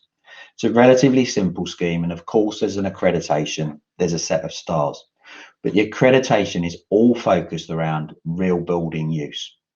So when I move on and we look at this slide, what we're seeing here is it's designed for compliance that we need to move away from and design for performance. So we work with architects and we work with the entire industry to think about how we will really use a building. It's far easier with a university or with a hotel because we understand very, very fully how that building will be used. The move towards shorter lets on office buildings and more flexible change of use of office building means that many of our developer customers are now looking at that in use as much as the up to the point of delivery. So we can look at all the various energy forms and we can bring all of those together. As I said, there are lots of different benchmarks and standards on our route to zero carbon. We need to move through different stages of performance improvement. There's a lot of numbers on this graph, so on this chart. So I was just going to highlight the top line. You don't need to worry about them, but you can see a continual reduction if we want to move towards Paris-proof targets. And you still there, we are still using energy in buildings, of course, but by this time, our electrical supply to our buildings, our electricity generation would have taken the carbon out of there. And so sensible numbers, not over reducing buildings, but sensible numbers in buildings are really important. There is a performance gap. And this slide here, you can clearly see every country in Europe uses a rating scheme to benchmark their buildings, the same that we get on fridges and other devices, A, B, C, D, E. You can see the different amounts of energy by the various lines on this graph that the buildings targeted are supposed to achieve. And all of those targets are below or around the 200 watts per square meter mark, kilowatt hours per square meter mark. If we actually just focus on the B, where we do see a lot of buildings currently being built today, what we see when we measure buildings on site and look at them over time is some of the best performers outperform, but many of the poor performers can use 5, 6, 7 times the in-use energy. And that's not necessarily because there is anything wrong with the building, but the building's been designed and optimized against a set of codes and a set of standards rather than the way that building will be used. Designing a building that we know will be used for an extended day, 18 hours, 20 hours, 24 hours in some cases, is a far different than meeting a code compliant building, which all of its energy prediction is based on a 10-hour, 12-hour day so that we can compare one building with another. And what I'm saying here is that if we want to achieve better buildings, we need to design them for the situation that they're going to be used in. What we see is what's called the performance gap. Our buildings are supposed to achieve something. That's the sort of part L number on the right-hand graph. If we use an in-use energy assessment using the latest UK tool of TM54, which comes out of SIBS, we see a lot more energy. And when we measure them, actually, we see a larger energy again. So it's absolutely critical that we focus on design for performance. And the great thing about design for performance is that we can use it on every building. Here's some of the buildings that we're using design for performance on, but I will skip over those.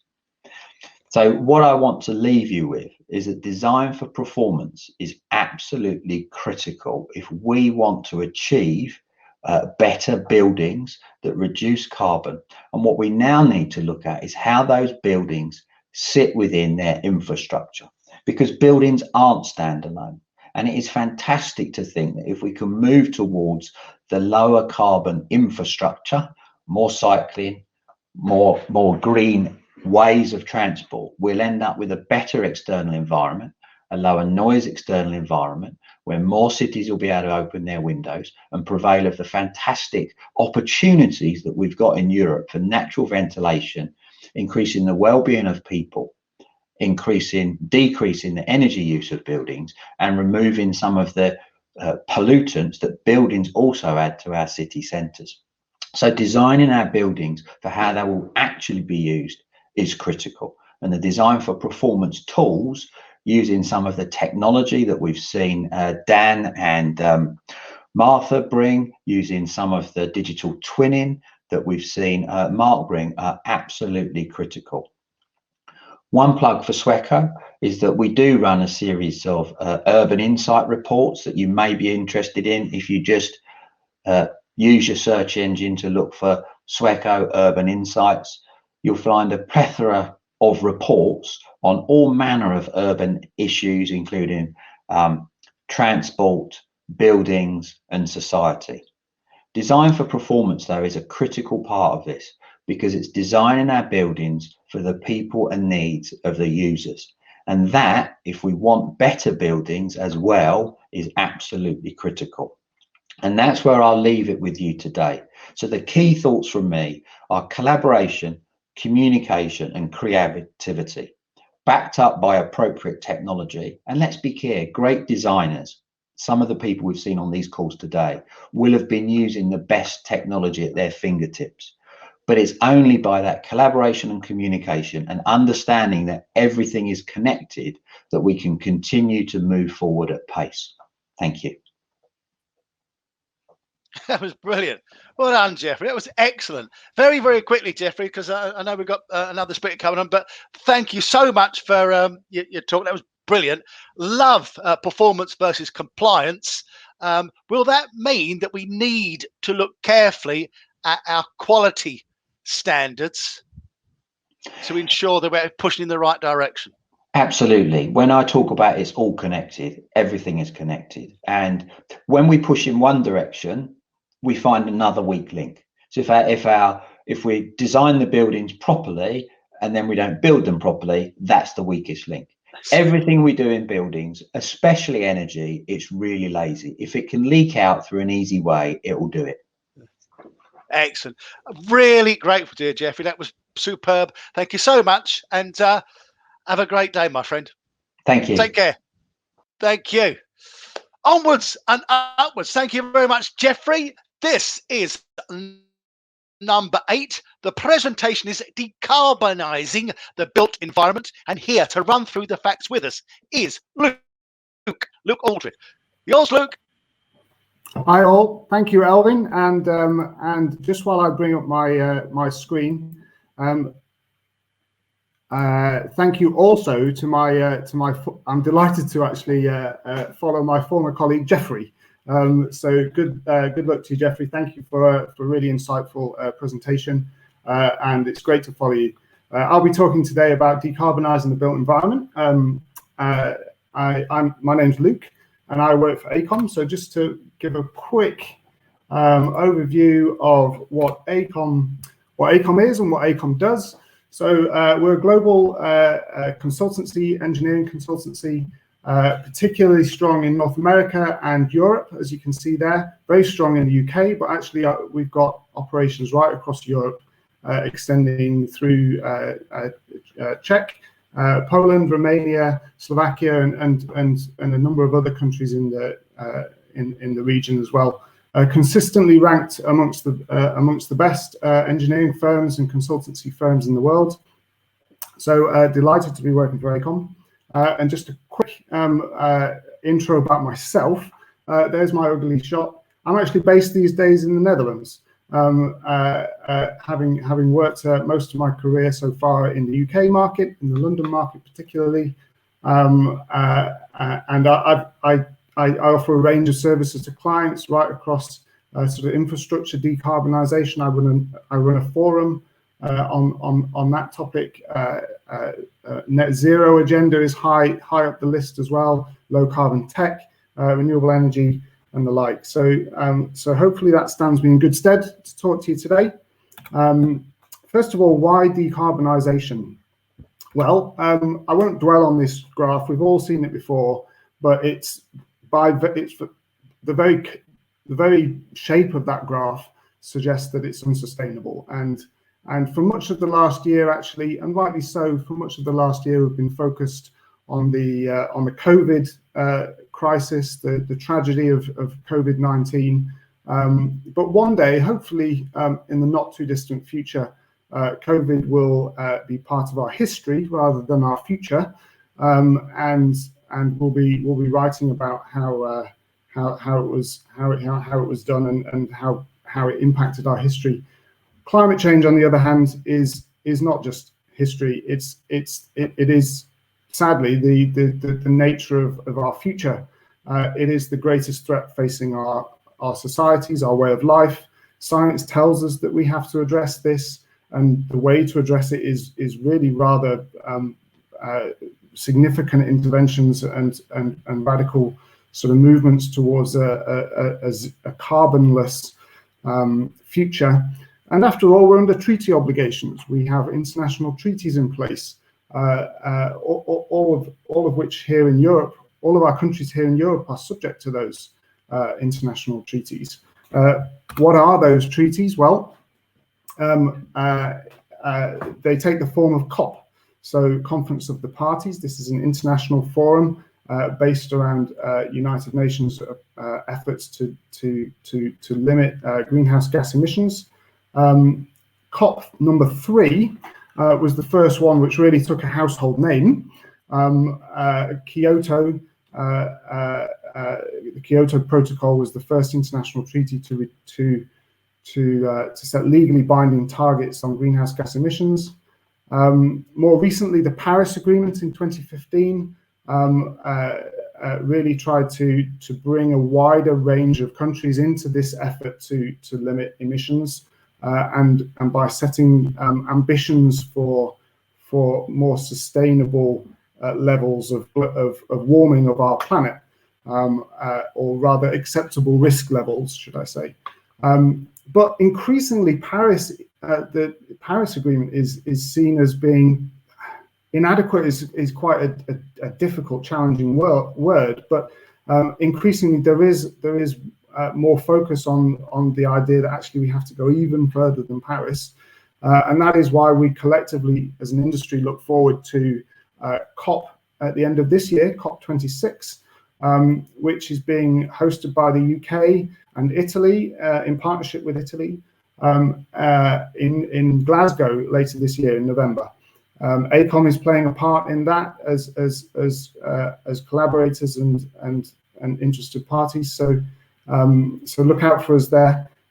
But the story of this year, hopefully, is COP rather than COVID. But maybe the two things go together.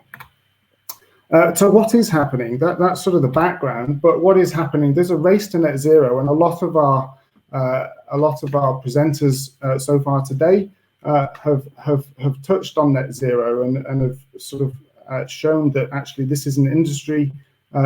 We as an industry rather are really trying to respond to this net zero agenda.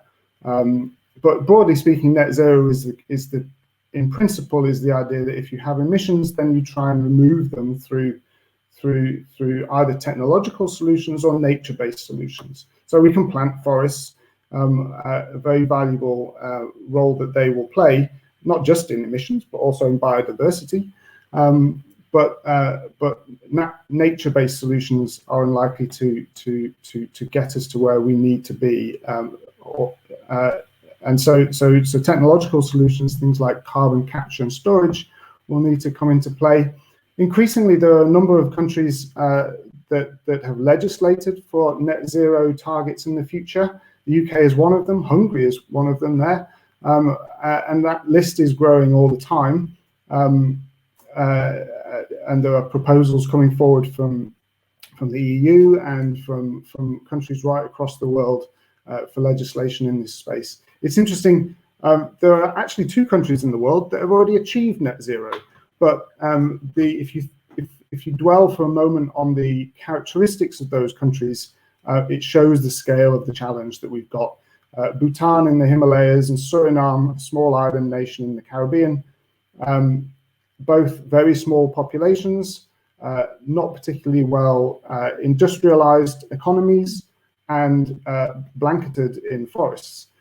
So what emissions they do produce, their natural systems can absorb those emissions. So unfortunately, we're not all blessed by to the same extent, and so it sort of shows the scale of the challenge that the countries on the right-hand side of the screen are facing as we try and move towards net zero. So what progress are we making, though? So this is a graph of UK emissions by sector, but there are graphs. I can show similar graphs for countries right across the Central and Eastern Europe region. Broadly speaking, we've got a reduction in emissions since 1990. 1990 is the year that international treaties on climate baseline themselves. And we've made progress, quite significant progress in some sectors. So manufacturing has broadly halved, you would say, maybe even more. Emissions from waste have reduced to a real marginal issue. But consistently, we see three major sectors of emissions that are very stubbornly high and very difficult to decarbonize. Transport, in fact, in the UK, that has actually increased, and that's not unusual in Europe. Emissions from buildings, the building sector has broadly remained flat. Electricity and heat as a sector, there has been a significant reduction in the last 10 years, let's say, in the UK. That has really come about from the closure of fossil plant and the building of large renewable generation, particularly in the North Sea, for example, the North Sea to the east of the UK. But nevertheless, those emission sources are stubbornly high, but there are solutions available now to decarbonize them. So what are those solutions? How can we achieve the ambitions of Paris and Glasgow as we look forward?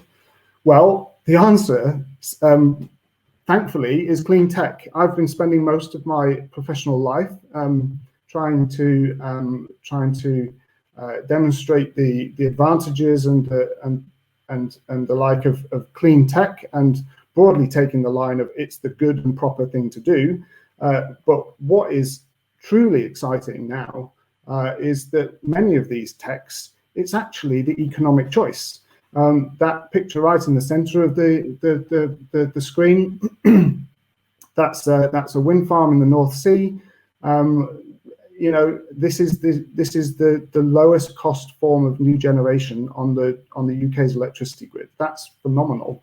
We're in this situation now where actually clean tech and decarbonisation of our built environment is the sensible economic choice to make. So very exciting. Not just wind, but also solar, battery systems on the right-hand side there.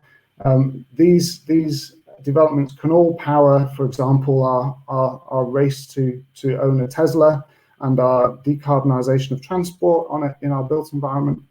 Also, hydrogen is coming soon. It's not quite there yet, but very exciting developments in the hydrogen story.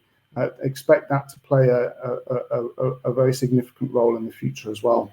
But yeah, clean tech is now the economically sensible thing to do, which is amazing. How will this change the built environment? Well, broadly speaking, I think it will be, it can be summed up in three words. So efficient, decentralized, and smart. We'll see energy efficiency really, really be prevalent right across our built environment, whether it's in our homes, in our offices, in our public services, in our leisure. Energy efficiency will be everywhere. Increasingly, we'll be moving away from natural gas and petroleum-based fuels, becoming more reliant on electrification. That electricity will be generated more locally and in a much more decentralized manner. The supply of electricity, that necessitates a more decentralized distribution of that energy as well. So instead of it being a sort of point A to point B distribution and transmission network, that our old energy supplies were based on. It will be much more of a web of distribution. Renewables will be prevalent almost everywhere. Energy storage will play an increasingly important part. Electric vehicle charging, as we touched on earlier, and underlying all of that, the smart controls necessary to make all of that system balance correctly and work efficiently. So that's really how the built environment will look, I suppose, going forward, and very exciting era to be in energy consultancy, I'll tell you. A real quick, I've got one example of our work which really covers sort of almost all sectors, really. So we've got this lovely picture in the right-hand side is from Turkey, Izmir in Turkey. We've got a number of examples of projects for our client, the European Bank of Reconstruction and Development, Green City Action Plans. We call these projects. Examples include in Bulgaria, in Turkey, Georgia, even in Jordan, so drifting out into the Middle East as well. And these action plans identify and prioritize environmental challenges and establish a vision for the future, really, a green future for those cities.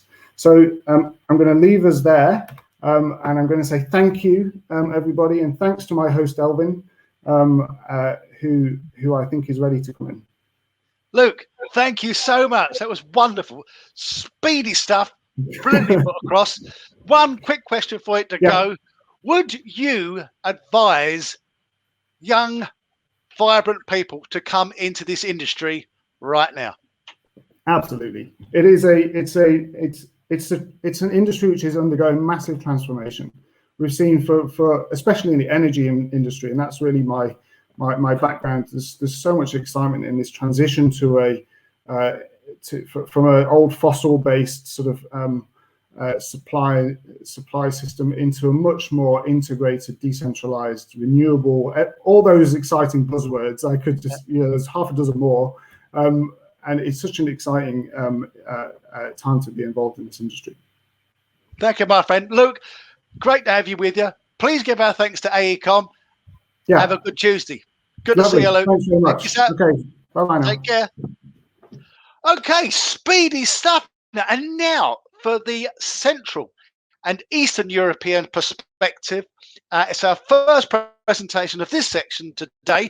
This is PropTech Solutions of the Futureal Group and Toolkits in Use. And I'm delighted to welcome Gábor Szulyovszky, International Technical Audit Director for the Futureal Group. Gábor, away you go, sir.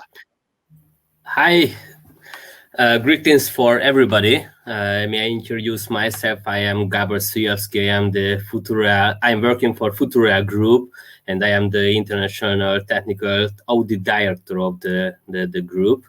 Let me share my screen.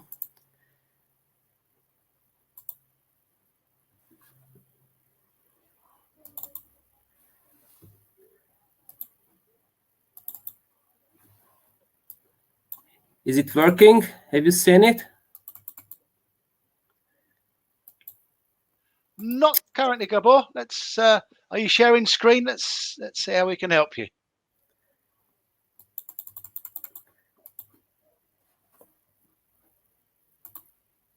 It's okay. It's coming on now, sir.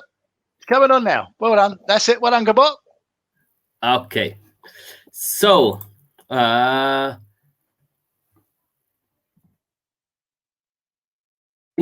our company groups, we are an international company groups, and we have 4 main brands. This is the Futureal, Cordy, and the Hello Parks.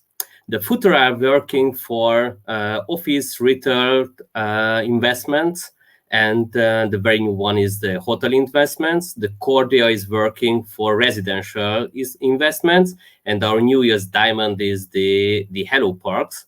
The Hello Parks is working with logistic projects. And we have a strategic partner is Pedrano Group.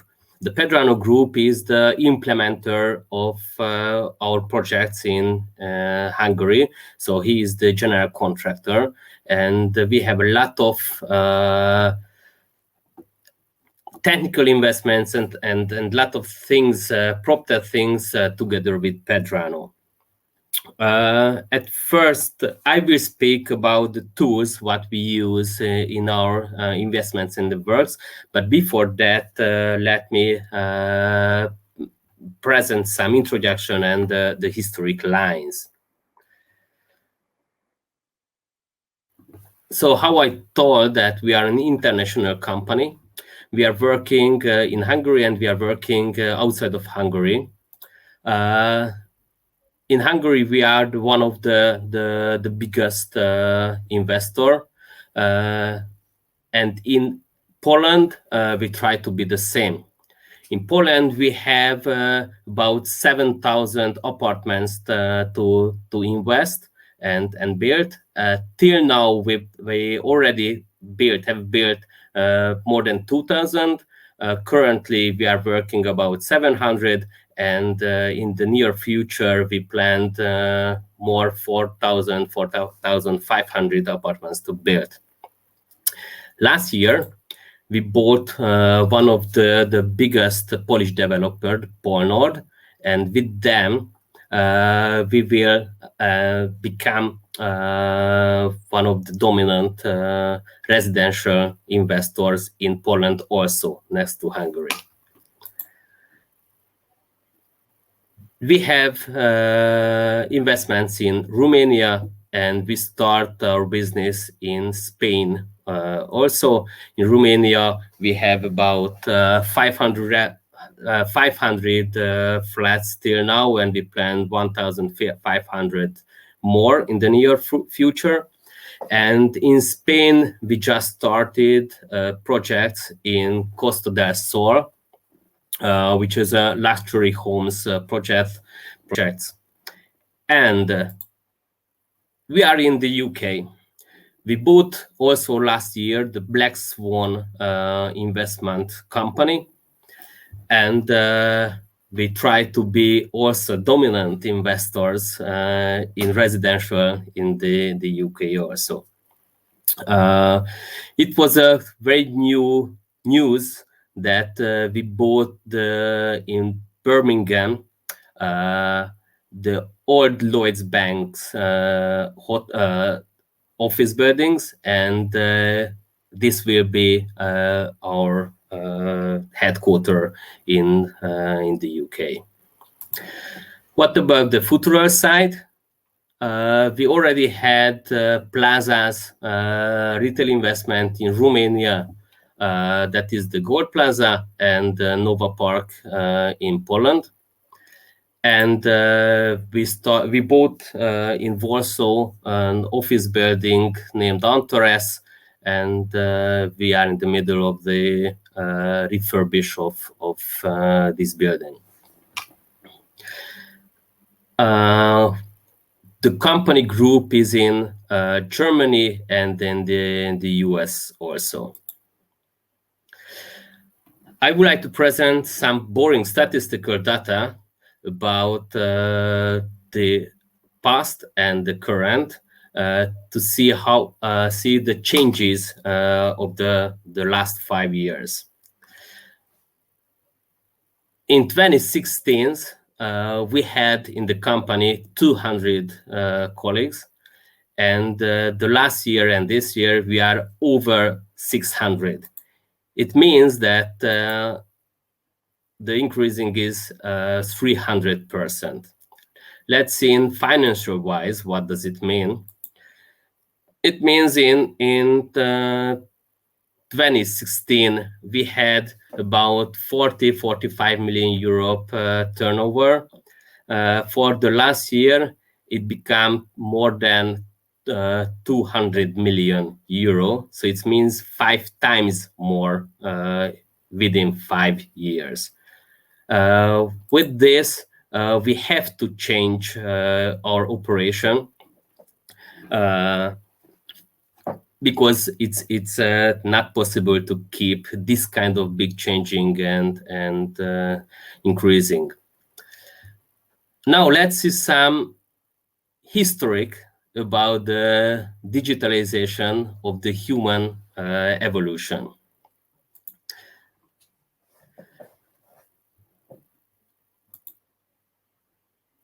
About 2 million years, there was the first foreman we called handyman, which represent the first maker of stone tools.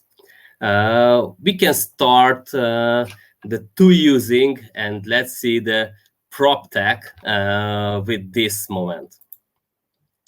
After 1.5 million years, it come up the Homo erectus, the upright man, who had social interaction and who use complex tools like, for example, hand axe.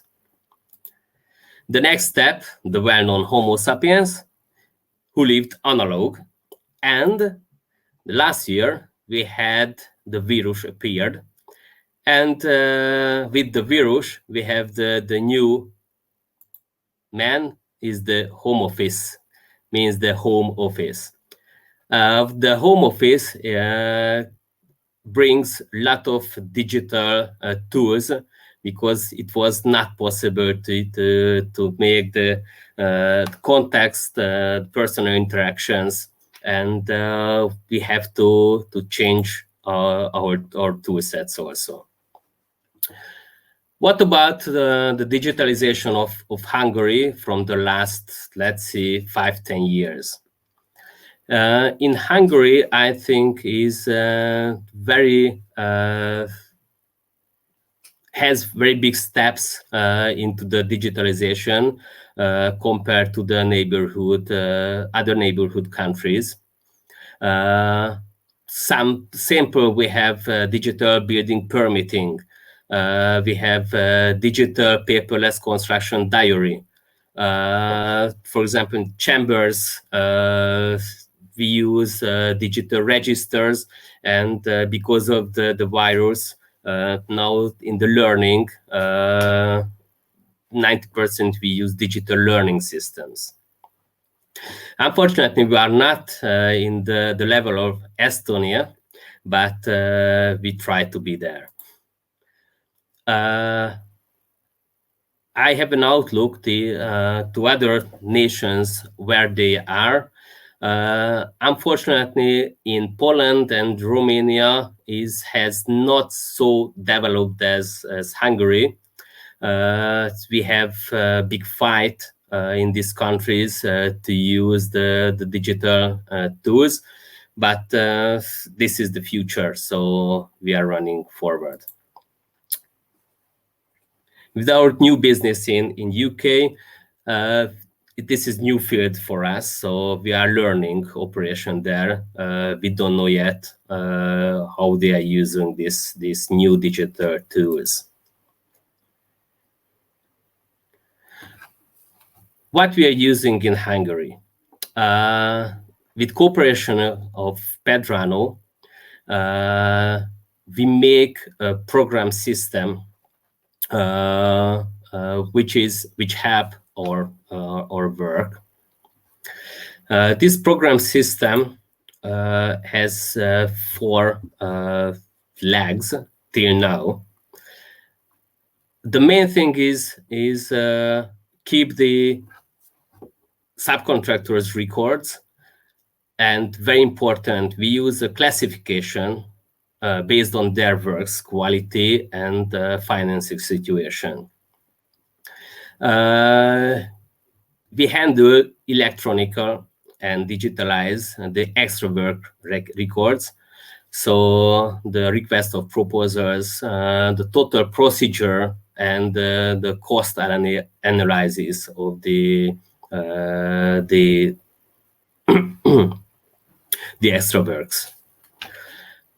We developed the application leg for warranty procedures.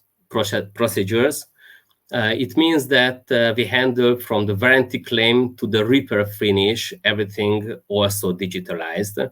we have a connection with our clients, so they can make all of the claims and notice through in these systems, and we keep the contact of the subcontractors also through this system. We have a very good connection with the BOWUP application. This application was started 3-4 years ago, where we and together with them find out that the design libraries and the site works we have to also digitalize. Till now, in design library, we use the FTP servers, but the FTP servers has a lot of disadvantage. We use now, and we start to use now, the BOWUP system, which you can see that what knows the BOWUP and what knows the FTP. Also in SiteWorks, we use the BOWUP. It means that this system can handle all of the snags. This system can handle checklist. Checklist, this is control list to prevent fault wrong performance before they start work. And the snag list, of course, when they are finished the works, we can check all of the snags, the faults. And we can push them to the subcontractors to make them to be corrected. Here is some sample how it's worked, this system. In the floor plan, you can use and you can show where is the snag, and you can make photos, you can make descriptions of the snags. Of course, we know more program system which can handle about the same. There are program systems which can handle the designs and the document storage. Some program can handle the snag list.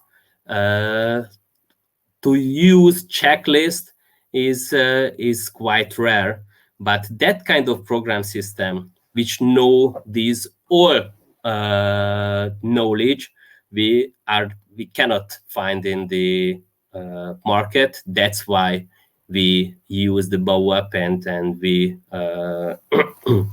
develop this system together with them. Some other system what we start to use in the last year and the last years. At first, because of the virus, we have to make some electronic tendering instead of the personal one. We make a pretender for that, and we choose the eBid as a company, a spend management company. With the eBid, we can make auction tender closing, more type of auctions. We can use the close envelope, which we do it in personally, but this is now in electronic way. And if we want as an open envelope, we can use the total tender procedure with the eBid. Secondly, we use electronic signature solution. We choose the Netlock because Netlock is an international company, and all of in Europe we can undersign contracts, and it can be acceptable with banks and or partners also. And of course, we had to choose electronic virtual meeting point. We use the Microsoft Teams. We use generally the Windows and the Microsoft systems. That's why was the Microsoft Teams is the best solution for us. We tried to go to the paperless international virus-free, I mean COVID-free solutions. What is the near future directions? How I told that the paperless offices is one of our mindset to use it. With the Buro, we just starting with the electronic delivery notes. It means that the material transport to the construction site we use with this without papers the handover, and then we can also to make it the storage to give it to the subcontractors with paperless method the materials. Also with Microsoft, it's very fresh things. We start the Microsoft Dynamic as a business solution ERP. This is the very near project for us. It's a very big project to do it. This is also the paperless, the documentation handling to put totally digitalize. We just finished the Etele Plaza. This is one of the biggest shopping center in Hungary, and we will use very new smart solutions in the plaza, and also we start the BIM to use the BIM. Excellent. About this is what I would like to tell to you in this time. You have been superb. Thank you so much, Gábor. Really grateful for your efforts. That's wonderful. Very good indeed. That's your contact details. I've no doubt you would like as many people as possible to contact you. Is that correct, Gábor? Yes, that's right. That is the future. At first, we do not want to cut the trees, and and the others. This is much effective than to use the paper. Absolutely. Gábor, thank you so much for your time. Have a wonderful Tuesday and take care. Thank you very much. Thank you, Gábor. Right, good people. That was Gábor. The second talk in this particular second section is PropTech Solutions. And here to provide the relevant information is Chris Townend, Development Director, and Stefan Schmidt, Symbiosis Solutions Manager of HB Reivers. Thank you, guys.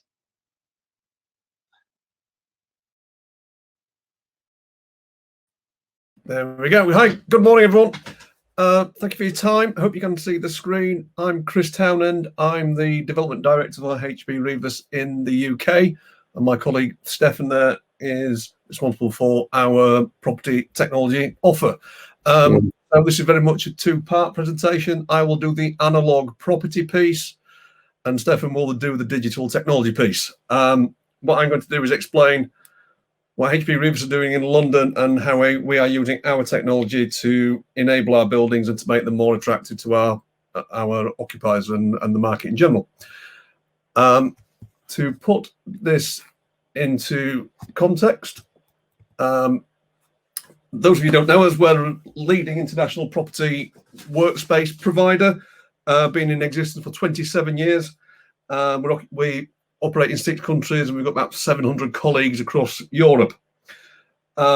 We've delivered to date 12.3 million square feet of office space, and we've got just a little bit more than that currently in our platform. We consider ourselves to be a very people-centric approach to development, with well-being at the core of everything we do, but that's underpinned by our belief in that technology will help us deliver those aspirations. And some of our systems, Symbiosis being one of them, Stefan will take you through in some detail after this. But I'm just going to explain to you what we're doing with this kit at the moment and where we're using it. Say I'm responsible for our UK portfolio. We operate in central London. That's where we are. That's where we like to be. That's where we love to be. We have 5 developments in London, 2 of which are complete. 33 Central, which is 200,000 square feet on London Bridge Road, which is our HQ, and 20 Farringdon, 85,000 square feet on Farringdon Road, which contains Hub, which is our flexible workspace offer, which is very much a tech-enabled offering that we do there. and we're very pleased with that. I'm going to talk to you about the 3 schemes that we are currently bringing forward. The first one being here, Bloom in Clerkenwell. Close to my heart. Before I joined HB Reavers, I was head of property development at TfL with responsibility for the Crossrail overstation developments, and this is one of them. So poacher turned gamekeeper on this scheme here. Fabulous building. We talked about being people-centric and well-being. This building is so well accredited, BREEAM Outstanding, WELL Platinum, and Wired Platinum. That last accreditation is very important to allow us to really support the tech offer which we bring to our buildings. It's ready to work enabled, which again is another flexible workspace solution that system that we have. A few more details about the building itself. It's built directly on top of the new Crossrail station box. So we came off the roof of the station in effect, and that fabulous piece of kit will put you into Heathrow in 40 minutes when it opens in the first half of next year. We like the area because it's a growing technology cluster and also an emerging cultural destination. The Museum of London will be taking over the Smithfield Market site. Very exciting, very active part of the world to be in. We have a product which is activated with gym facilities and private and commercial terraces, all which feeds into our well-being ethos behind our development schemes. Just to highlight there on the right, the top illustration is actually taken straight from our BIM model. We use BIM extensively in all of our schemes, and on the more complex and the more engineered our buildings become, the more important BIM is. That's particularly true here at the next scheme I'm going to talk to you about, which is at 1 Waterloo. An amazing development opportunity that we have. Immediately adjacent to Waterloo Station, and it's world class. We are incredibly proud of this. It's our largest development in the UK, and indeed it's one of the largest development opportunities in London at the moment. We are working hard to get ourselves ready to start the demolition to bring the scheme forward. The building's already empty. Just to give you some key facts about this amazing project. It's vast. Everything about it is huge. We have 3 interconnected buildings over 31 floors. There's over 1.3 million square feet of commercial office space on top of a large retail offer at the ground floor, or mixed use offer. And to changing, we have to flex with that. It's the way that it's getting put together is the fascinating things around this building. We need to span 4 tube lines.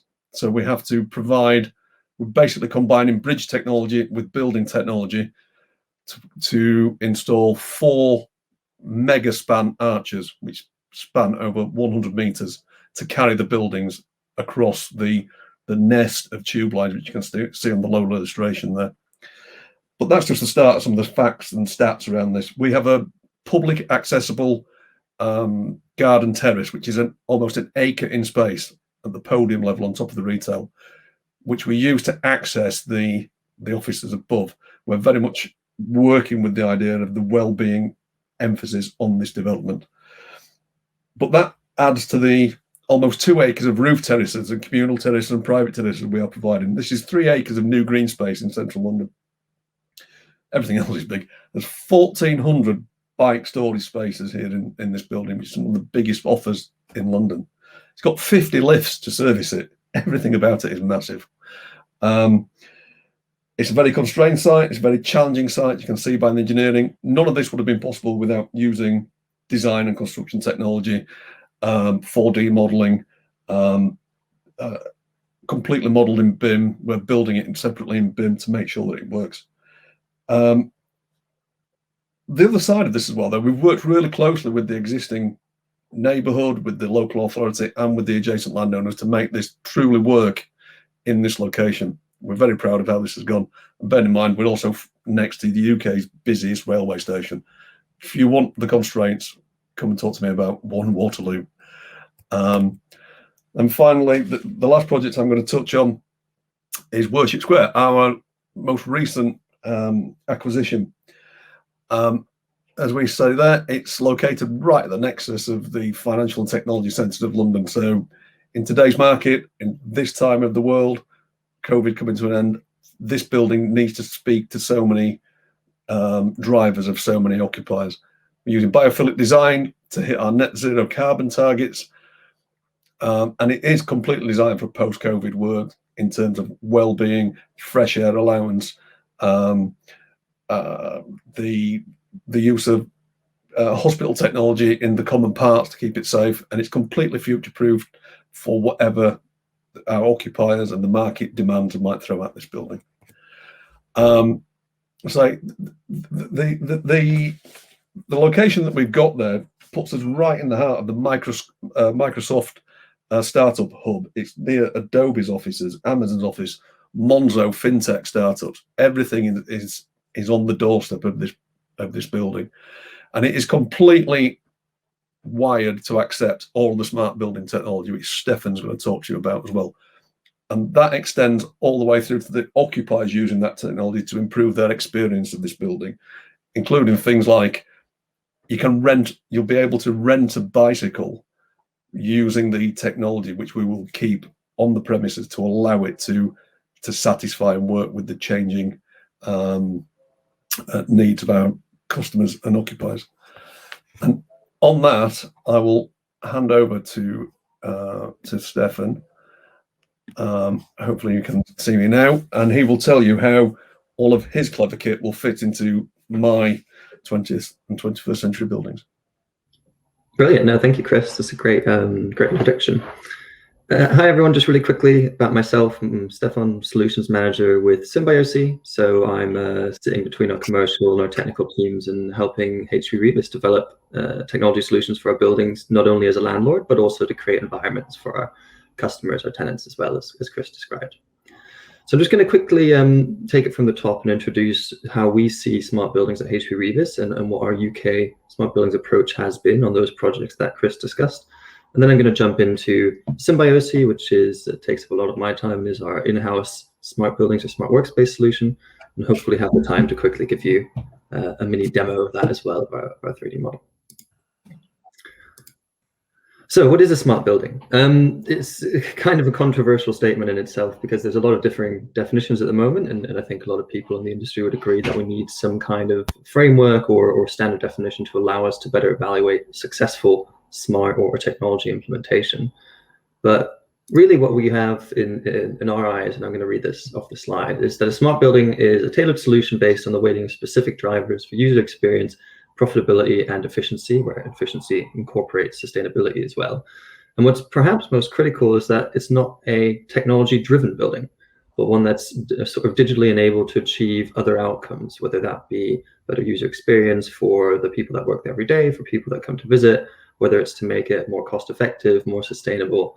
And I think that's really what we're trying to do, is to really understand the intention of the requirement, because there's never any point in implementing or investing in technology for technology's sake. There's only a purpose in using that technology to accelerate another outcome, which we're interested in as an organization. So how does that work? Just really briefly understanding kind of the nexus of smart building technologies. And there's sort of two components here. On one side, you've got your traditional control systems that you find in buildings, your ventilation systems, your lighting systems, your lifts. And all those systems are really good at doing what they do independently. So your lifts are really good at getting you up and down the building. You know, your lighting system's really good at creating light. But what's now happening increasingly is that we're finding ways for those systems to communicate with each other. So for example, your access control system might hold valuable information that can be used by your lifts, or your lighting system might hold valuable information that can be used by your ventilation system. And what that's really creating is this new data environment where we can see buildings as a whole. We can see an entire structure, a digital twin, if you like, and we can use that information in new ways. We're layering on top as well various Internet of Things devices that are measuring everything from energy through to air quality, other environmental parameters, occupancy in buildings. And when it all comes together and we push that information up to the cloud to create a new processing environment, we actually have a range of new opportunities that pops out of it. You know, we can apply things like machine learning and AI to really utilize that data and drive to some of the outcomes that you see at the top, whether that be better health and well-being, better sustainability, better visitor experience, or any of the above. Of course, other organizations have other ways of looking at this, and I thought it was, this is a little bit older now, this is from 2018, but I thought it'd be really interesting to kind of flow up why are property developers around the world investing in these technologies. And I think what comes across really quickly, the kind of the top outcome there is to reduce cost. The obvious return on investment through things like predictive analytics or smart maintenance contracting is actually to reduce this kind of facilities management expenditure on any managed building. Beyond that, then energy consumption is the next sort of piece of low-hanging fruit. We've had lots of great presentations today about the importance of getting our buildings to be more efficient. The drive to net zero, the performance gap that we have between design and operation. And actually the biggest challenge there is to create transparency between the various stakeholders in that process, between the developer, between the facilities management company and the end customer in that building. Because without that transparency with which the technology creates, it's really difficult to drive any kind of those outcomes around energy efficiency effectively.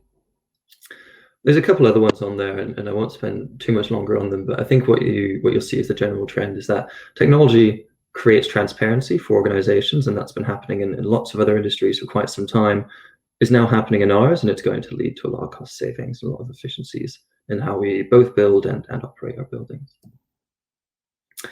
So one of my favorite quotes is, technology is the answer, but what is the question? Which is Cedric Price in 1969. And I think it's really, really interesting about this quote is that it speaks to the environment that we're in now as well, over 50 years later. What you have is a kind of environment where, especially in construction and in the built environment, people are sort of throwing around smokes and mirrors. It's a little bit opaque. A lot of organizations have unfortunately been burned by poor technology solutions in the past. And what that really has then led to is a hesitance to adopt those solutions down the line, because really, why would I invest in something if it's not going to get any value out of it? So to tackle that problem, to really understand, okay, well, what is the intention of the requirement for technology in our buildings? Why are we investing in technology? What are the outcomes that we're trying to achieve, so that we don't randomly throw money at something just for the sake of technology, but rather have that sort of fundamental end goal? We focus on our three sort of value proposition framework pieces or pillars. So we have people, planet, and performance, which is our smart buildings model at HP Revis.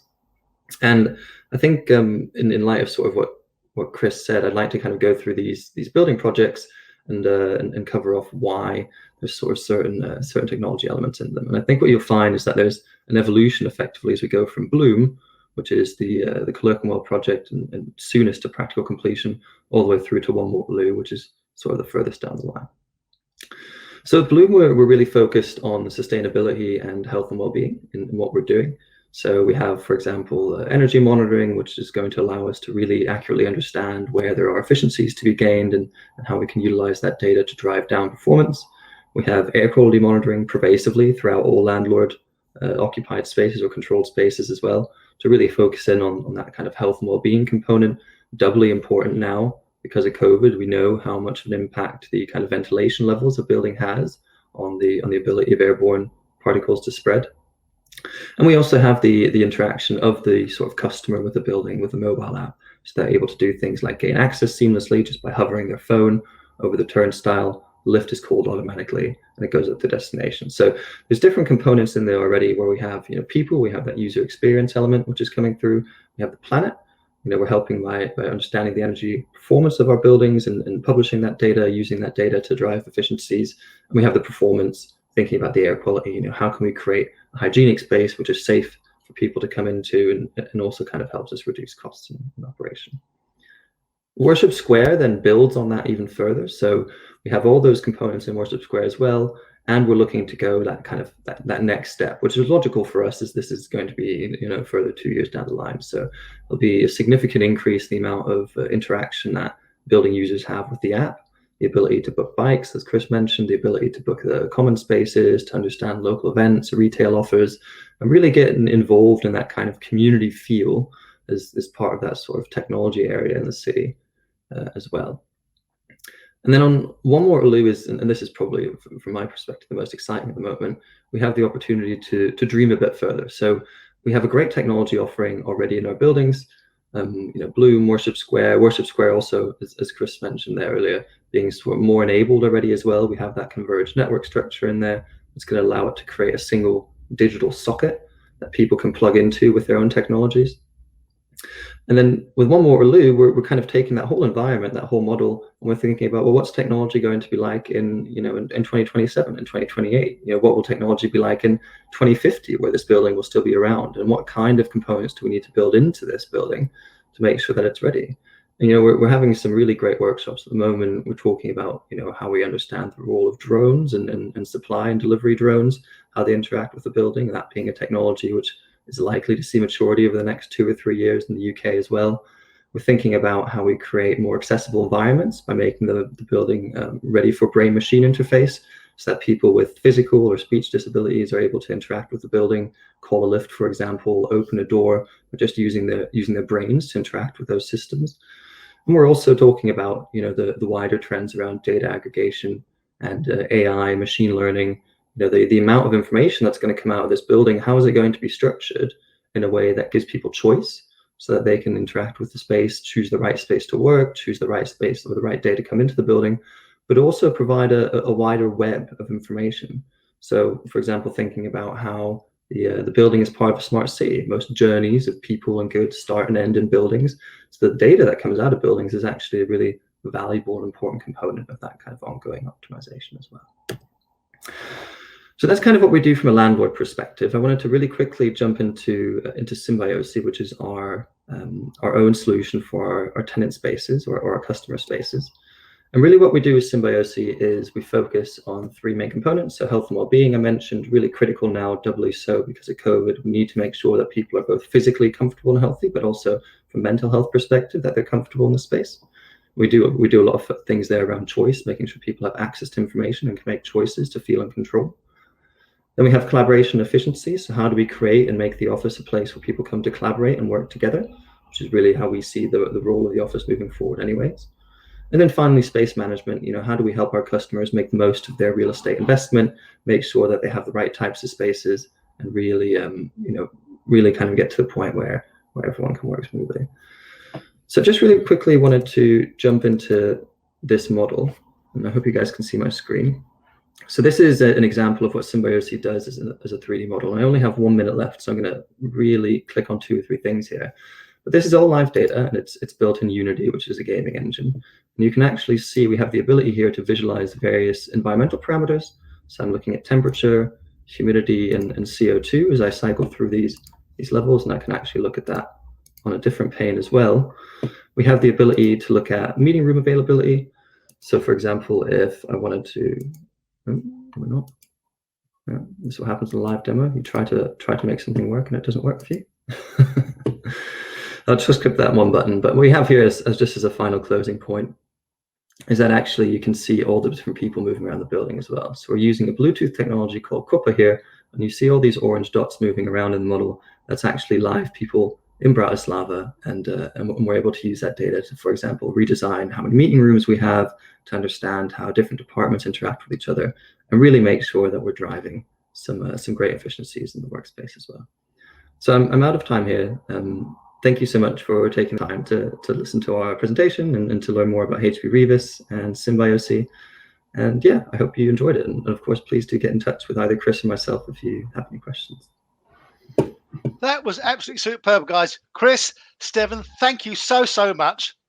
And I can just very quickly definitely say that One Waterloo will enhance and elevate the area. I should know because I have an office just around the corner. Looking forward to it, guys. Very quickly, one quick question. Drones, data capture and analysis. Are we ready for the next level? I think the technology is there, but the regulatory aspect isn't. There's obviously a lot of issues with privacy. A lot of drones navigate with cameras which look down. There's issues with health. You don't want them falling on people, flying into aircraft and stuff like that. So yes and no, I think, is the answer. And there is a lot of movement in that space now as well to get those regulations in place. Superb answer. Chaps, thank you very much again. All the best to HP Revis, and have a really good Tuesday. Thank you, guys. Thank you. Pleasure. Well done. Thank you, everyone. Bye-bye. Well, that was excellent. And now, third up to our virtual lectern in this section Databout.tools, innovative spatial planning, and I'm delighted to introduce you to Adam Koneski of Databout. Adam.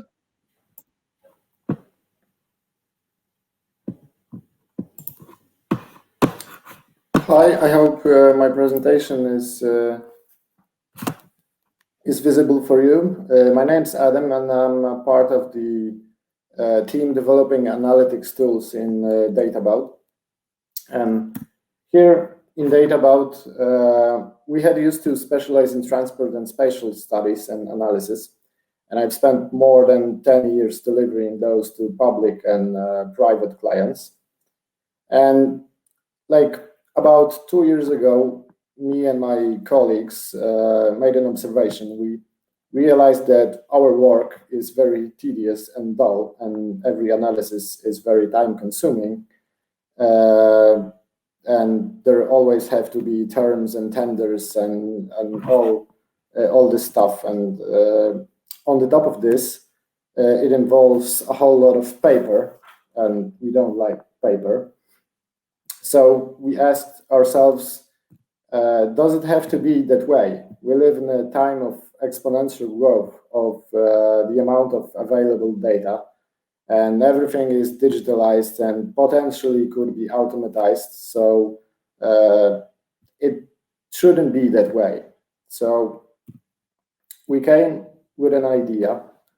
Let's create algorithms and take all the algorithms that we already use in our work for all the repetitive tasks that we have to do in each analysis, and wrap it up in intuitive user interface and give it to our analysts inside the company to make their lives easier. And it appeared that it works. We are able to do more work in shorter time with those tools, and we are about to limit a lot of human mistakes. And when we had like this proof of our concept tested inside our company, it was we had to go further with this idea. And then another idea came.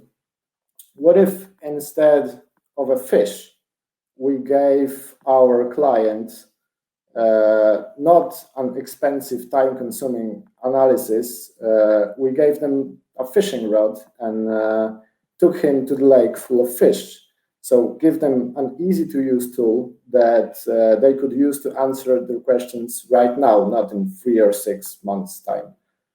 And from this, this is our first tool that is available online. It's LIS, Located Smart. It offers accessibility analysis supplemented with population data and points of interest data. And this is where you can find it. I encourage you to try it yourselves.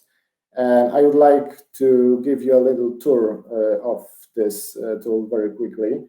I will switch to my browser,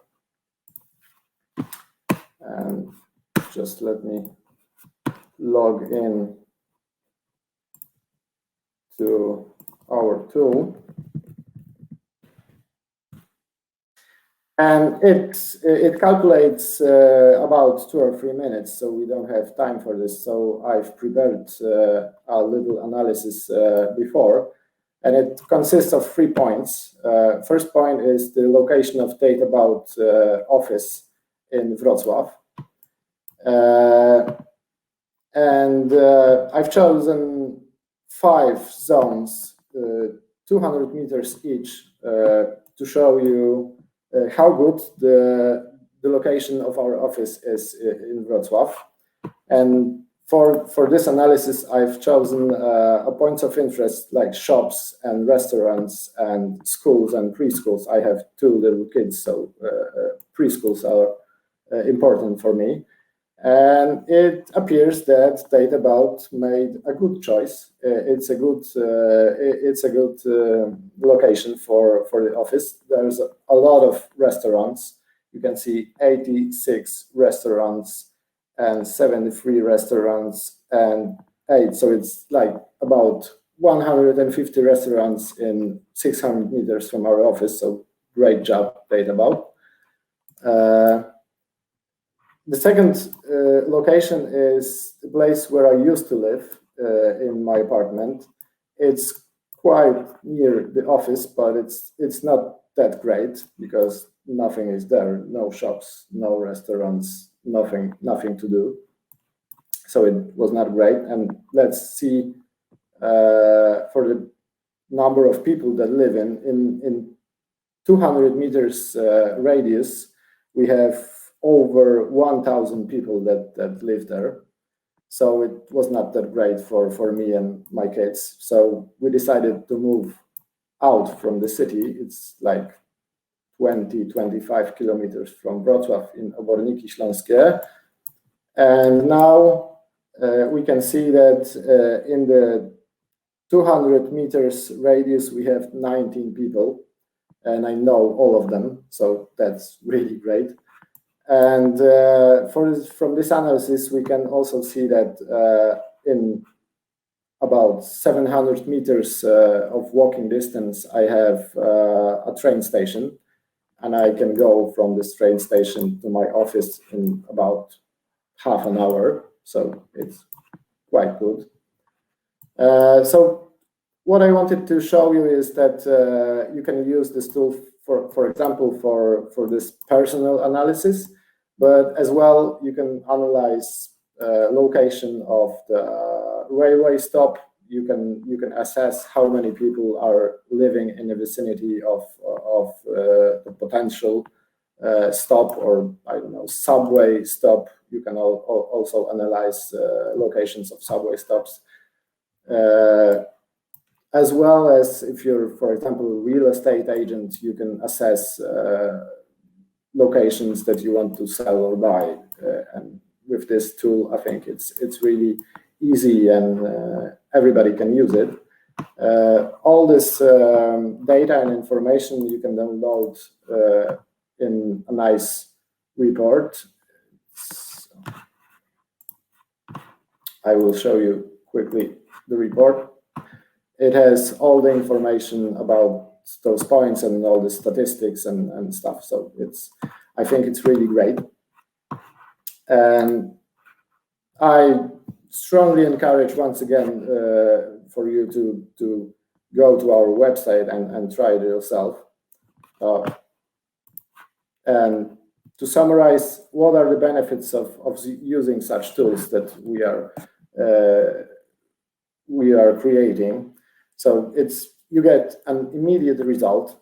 You don't have to wait 3 months for a company to make an analysis. You can run your analysis any place in Poland right now, but actually there is no problem to go outside of Poland because we use mostly open data that are available everywhere in the world. So it's not a problem. You get high accuracy of the accessibility analysis and all of the analysis that we do. You can check it yourself.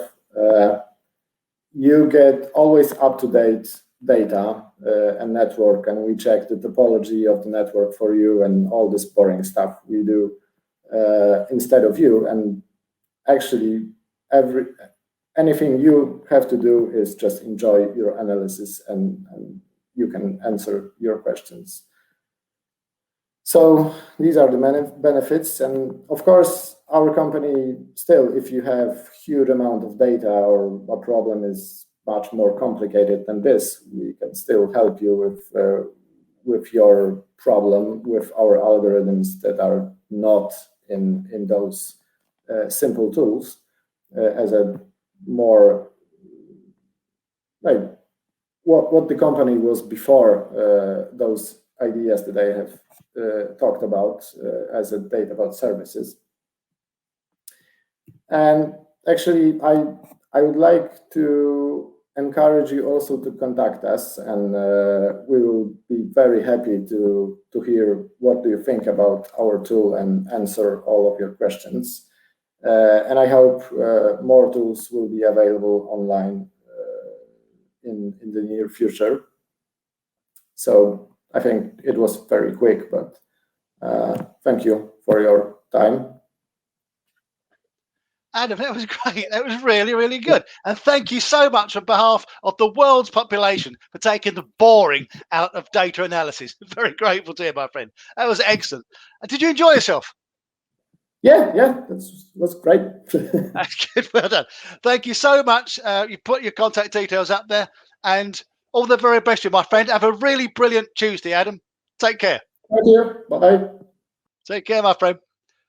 So, as quickly as possible. Yes. So, the fourth presentation of this second section of today, and it is all about Shari. Great way to manage your CRE portfolio.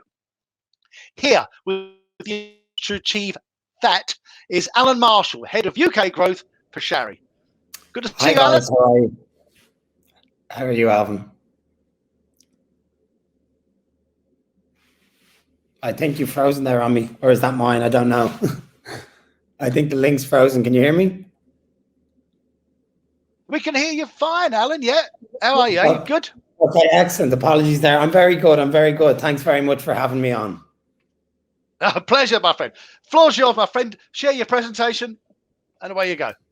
Absolutely. So just before I get into the presentation, I'll just tell you a little bit about Shari. So we're a Czech startup based in Prague. We have about 50 employees at the moment. We have HQ in Prague, but we also have offices in the UK, US, France, and Poland. We've already a lot of established partnerships with a lot of industry leaders such as HID, Lenel, Tyco, and Salto. We have huge clients with a strong footprint in the US and the EU. So we have SL Green, ScanScout, and Vesco. We've actually got 23 skyscrapers we're doing with SL Green in Manhattan at the moment, which is one of our biggest projects. We work directly with household names such as Colliers, Knight Frank, CBRE, JLL. And we currently have huge ambition to expand throughout the rest of Europe into the UK market, which is exactly what my role here is at the moment. So guys, I know I'm on a bit of a time restraint, so I'm going to get straight into the presentation straight away, just so I can let you know what we do. So bear with me here.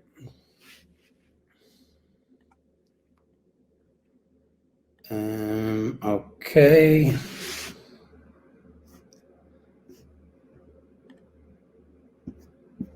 Oops.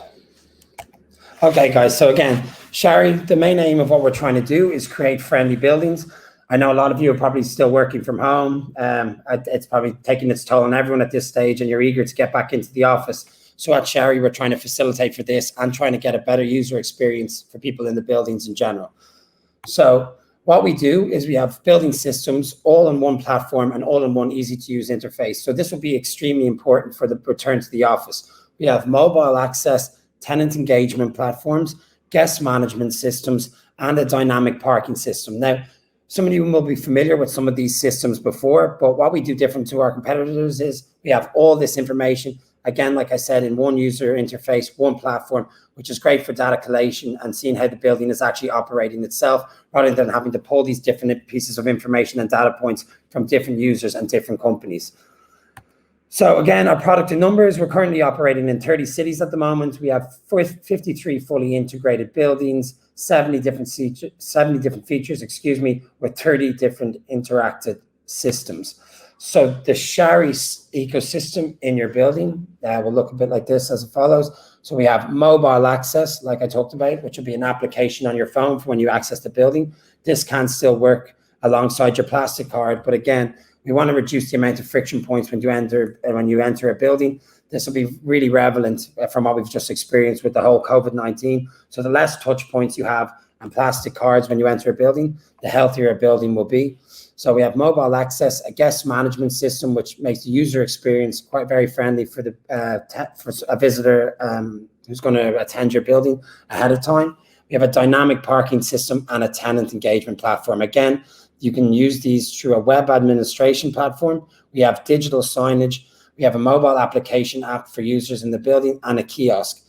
Who this is beneficial for within the building can go from building owners to property managers, tenant managers, employees, and visitors within the building. So there's three main focuses, I think, that are very important on the return to the office. It'll be the user experience.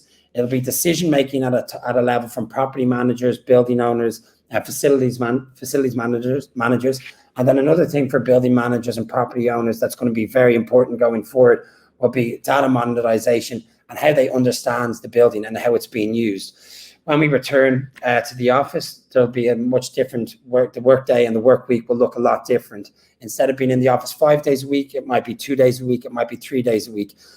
Some of your tenants in a building might completely reduce the amount that they're going to be coming to the office. How we can help with this is collating all this data together. As a property manager, you'll be able to see who's visiting the building, when they visited the building, what floor they visited the building on.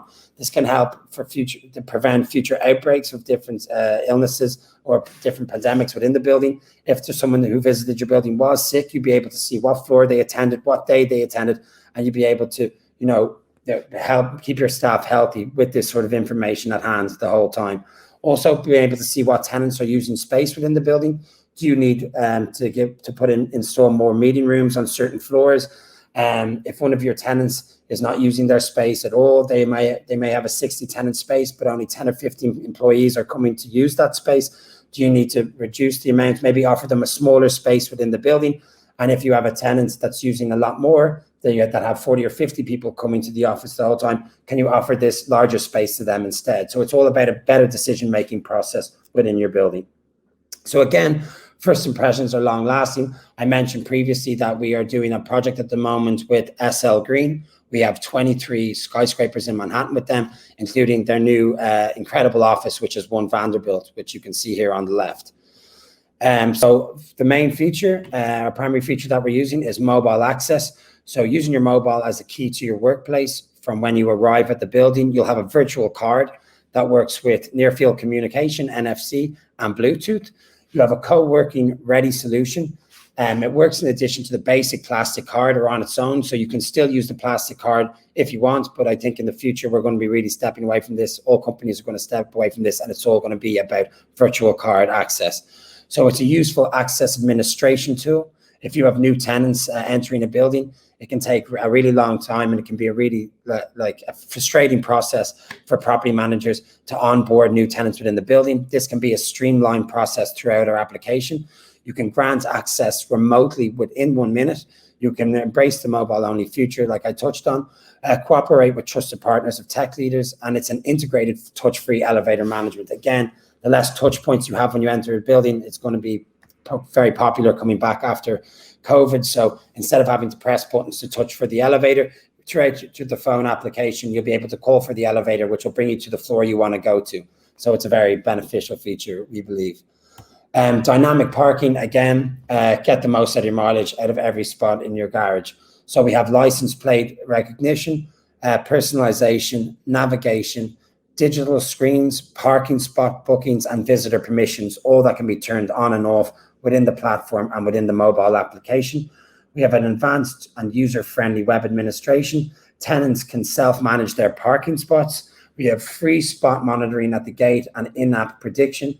We have dynamic parking zones and sensor integration as well. So, and any of you who've ever had to go for an interview at a building or have to go for a meeting at the building, if they have parking on site, to know where you're going to park, it can be a much better and much easier user-friendly process for you. If you know where you're going to be parking, what spots will be available, and you can have this all organized ahead of time. Next is a guest management. Again, fully configurable process with the security framework. So you can have this, we offer a white label app as well. So you can have anyone who takes the Sherry application can have their own branding on the front. We have self-service at reception. So how this is basically done is through the application, you enter the person's email, you'd send out the invitation to the guest who'll be arriving at the building. They will then get a QR code sent to their email address, which is what you can see here. And when they're going through the system, they can simply just swipe and access the building, and they'll know what floor to attend to. You can turn on a different system on the platform and application as well, giving different guests different sort of access. So you can have VIP access for certain guests, or you cannot have this. So again, QR code access for visitors, elevator management, and smart innovation via app and email. And then finally, tenant engagement platform. This is going to be really important going forward in the future as well. Seeing how your building is actually being utilized. It's the best for decision-making process. It's best for data monetization and for seeing what exactly is going on within your building. I've noticed here within the UK, there's a huge emphasis at the moment being put on ESG factors within commercial real estate. So that's environmental and social governance factors within commercial real estate, the wellness of the building, how much electricity you're using, et cetera, et cetera. So with Shari, you can collate all this information and get a better ESG scoring going forward for your building in the future.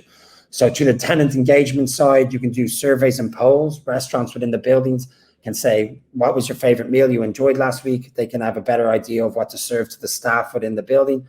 You can flag maintenance requests through the app. You simply take a picture of, say, a broken window. You leave a short note, and this is sent directly to facilities management. Once they've solved for the issue, you'll be notified of this, and a message will be sent through to the application on your phone.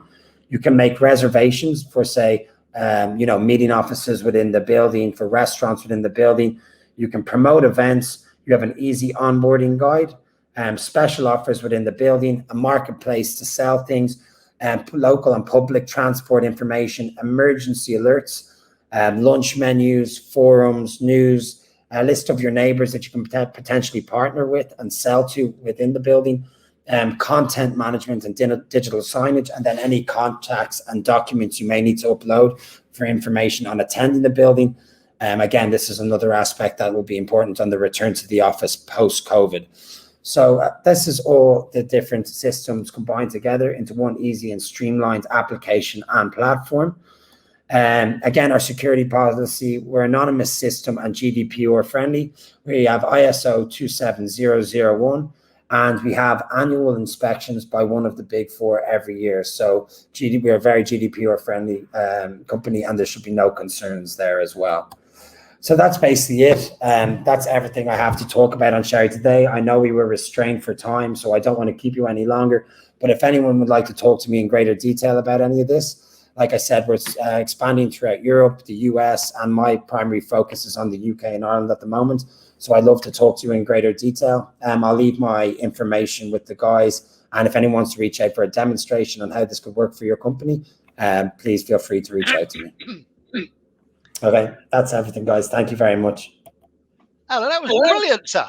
That was brilliant. Very speedy. Very impressive, sir. Love your stuff. More efficient, more effective, more enjoyable, more healthy. Absolutely. Can't go wrong, sir. Stupid question. Quickly, very, very quick question, sir. In 12 months, will we see more people getting back to the office? What do you think? Yeah, absolutely. I think the office is never going to leave us. I know from myself, I'm being driven demented here at home every day, so I'd like to at least have the option. I think what it will give us is we won't have to be involved at the rat run as much. We won't have to be at 9 a.m. in the office and leave at 5 p.m., which I think is a huge benefit for people. But to have that access to the office for the human interaction, this is where deals are done and when business happens. Yeah. So I think we'll see a split of maybe 3 days at home, 2 days in the office going forward. But the office certainly isn't dead, in my opinion. No, it isn't, sir. No, it's all about congregation. All about congregation. Exactly. Thank you so much. It's been great to see you, mate. Thank you very much, everything. Have a great Tuesday. You too. You too. Thanks for having me on. Have a great day. Take care, sir. So swiftly onwards and upwards. So this is the fifth and penultimate presentation of this second section today. It is all about the PropTech industry in Bulgaria, and it gives me the very real pleasure to introduce you to Sylvia Pavlova, founder of PropTech Bulgaria. Sylvia, I hope you're with us. Hello, Elvin, and hello also to our audience. Great, thank you very much. And let us quickly start the presentation. Yeah, trying to be on time. Thank you for delegating it for me. Just in a few words about national associations. PropTech Bulgaria is the National PropTech Association of Bulgaria, and we represent the country in all major international PropTech organizations, and vice versa. We represent these organizations in Bulgaria. I'm a board member of the European PropTech Association, PropTech House, which is the pan-European body that is supported and promoted by the European Commission. And we exclusively represent Bulgaria there. So what we are doing, we have information about all PropTech solutions in our country, and not only in our country. We also facilitate the interaction between PropTechs, construction companies, real estate companies, facilitate also the market entry of foreign companies, PropTech companies into Bulgaria. This is the role of all 24 PropTech associations that are members of the European PropTech Association, PropTech House. So what you are going to hear today is about an overview of the whole PropTech market in Bulgaria. Next slide, please. Yeah, just in a few words, what PropTech is. There are a number of, people who think that PropTech relates only to real estate technologies, but it doesn't. PropTech covers the whole life cycle, from the investment and financing of a construction site to the design and building stage, market and transacting then the already built property, then the manage and operate part. For example, Sherry is obviously a solution in the manage and operate part, and life and work is a stage that categorizes all smart building, smart city, smart home solutions. Next slide, please. Okay, this graphic represents all key results about the ecosystem in Bulgaria. I hope that you see at least part of the figures clearly. I will explain them for you. So 75% of all Bulgarian PropTech solutions have a clear focus on real estate technology. This is no surprise, having in mind that also 75% of all built environment is residential property, and 25% is industrial or commercial real estate property. So 25% of the Bulgarian PropTech companies produce a contact or construction technology solution. Maybe most of you know that contact solutions are far rarer than real estate tech solutions. 47% of the Bulgarian PropTech companies have their solution covering 2 or more PropTech areas. That is PropTech life stages, which I showed you just a minute ago. This is very important when we talk about international competitiveness of this solution. When a solution covers only one life stage in the cycle, this means that it can be very easily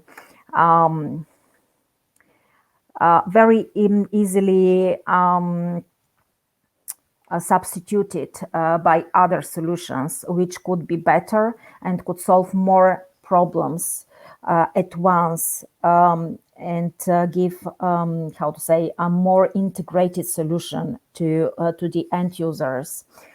So this is why it's important to, when a PropTech company designs its solution, to design it in such a way that it can expand on more than one life cycle. Typically, and this is not only typical for Bulgaria, but for international PropTech solutions as well. Typically, they cover 2 life cycle stages: manage and operate, and market and transact, because they are very close to each other, and both of them relate directly to the real estate, the built environment. So 56.25% of the Bulgarian PropTech companies are bootstrapped. That is, they have made a start and gained foothold by own funds. We have, this strong wave international of PropTech development was started in 2010. In Bulgaria, we have PropTech companies that are established in 1997. So these solutions are still alive and well, and we are happy to have such strong PropTech solutions from even before PropTech existed as a concept and as a trend. So what does it mean that such a great percent, over nearly 60% of Bulgarian PropTechs are bootstrapped? Compared to pre-COVID times, it was a very big disadvantage because you know that external funding fuels very fast growth in tech companies. So obviously, this relates also to another fact, another characteristic of Bulgarian PropTechs, that few of them are international. And most, though very good solutions, they operate on the Bulgarian market. But it turned out in the context of COVID and the pandemics that being a bootstrapped company was a very great advantage for Bulgarian PropTech companies. Because maybe you remember last year at this time how many companies were, I speak about startup and scale-up companies, mostly startup, were completely paralyzed by the lack of funding provided by venture capital funds, just because all venture capital funds preferred to focus on their own portfolios and stopped providing funding to external startups that could be added to their portfolio. This played really a big role in Bulgarian PropTechs because it turned out, according to another report of ours, that Bulgarian companies, due to the fact that they're being bootstrapped, have very huge cash reserves, and some of them even for a time between 6 and 12 months. So, what we saw that most of them, this is at least what we know talking about them. We have not checked 100% of these companies, but all we talked with, they confirmed that they recovered completely and very quickly following each of the lockdowns. And not to talk about those PropTechs that, for example, work with virtual reality or that digitize whole industry processes that had 3 or 4 times higher returns, revenue returns generated as a result of the pandemics. So, as I mentioned, being bootstrapped also means that most of the companies, though very, very good solutions, they operate in the Bulgarian market. And the percentage of these companies that operate in the Bulgarian market is 68.75, so nearly 69%. What we observed as a result of the pandemic is that a lot of them are already making steps to become international, and these 31% that remain to 100 are companies that are really very well established on the international PropTech scene. For example, maybe you have heard about Office R&D. McKinsey, in their recent report in 2020, recognized them as one of the top 3 growth makers and stars, prospective stars in the European startup scene.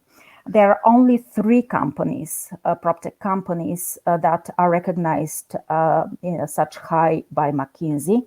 Office R&D, which is a Bulgarian PropTech, and another company which is in Croatia, and another which is in Slovenia. So we are very proud to have such companies, and Office R&D is not the only one. So just a few final words. We have 47% of PropTech companies pursue residential subsector solution, 47 come with a solution from the sell PropTech sector. 42 produce a B2B solution, which is very good. You know that B2B solutions receive much more funding and are considered much more vital as tech companies, and an equal number of 42 prove to be business and consumer solutions. That is both B2B and B2C. And what else? 47% of Bulgarian products are based on data analytics, and 52% are with a software as a service business model, which is the most well-funded business model in the world when we talk about PropTech companies. We have made a research on which technologies are the most widespread along Bulgarian PropTechs. So maybe you know that each industry vertical has different the application of different technologies. Not all technologies can be applied in any industry vertical. So in PropTech, in construction and real estate, and the built environment as a whole, there are 36 technologies that can be applied. And those that are most widespread in Bulgarian PropTech solutions are data analytics, inclusive of artificial intelligence, machine learning, 47%, customer relationship management, 42%, workflow management, 26%, Internet of Things, 21%, virtual and artificial and augmented reality, that is extended reality as a whole, 21%. So this is more or less, we may just jump through the other 3 slides. Next slide, please. So this is more or less what we talked about. Next slide again. Just to finish the presentation. Yes, you see which sectors, just the previous slide. Yeah. Can we have, yeah, thank you. You see that 47% covered the residential, 26% of the Bulgarian PropTech's commercial real estate, 11% are retail, and 60% cover all of these 3 areas. So, yeah, we can go to the last slide. Next one, please. Yes. So if anyone wants to get further information about the Bulgarian ecosystem and PropTech Bulgaria, you can contact me on these details. Thank you very much.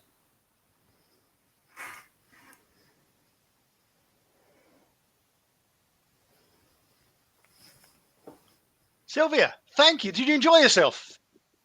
Pardon? Did you enjoy yourself doing that? Was that fun? To do the reporting or what?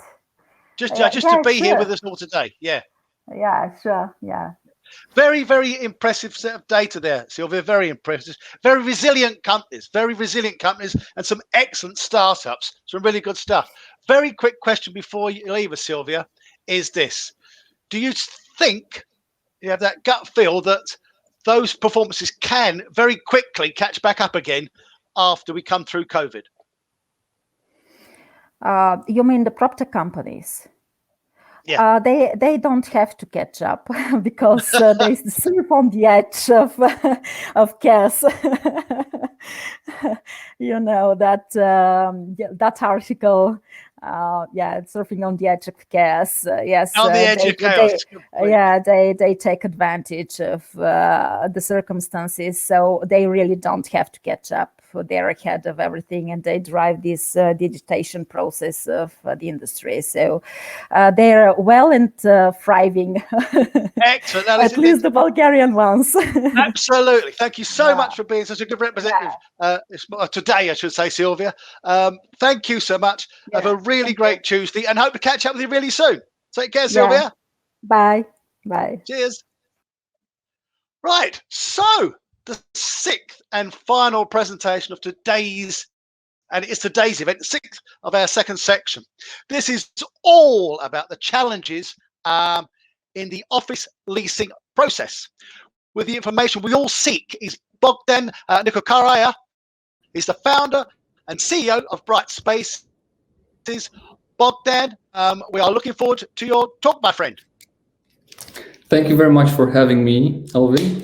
And yes, today I'm going to talk about the challenges that office have in their leasing process. And in the second part of my presentation, I would like to just show you a case study of ours, how we implemented our solution for one client.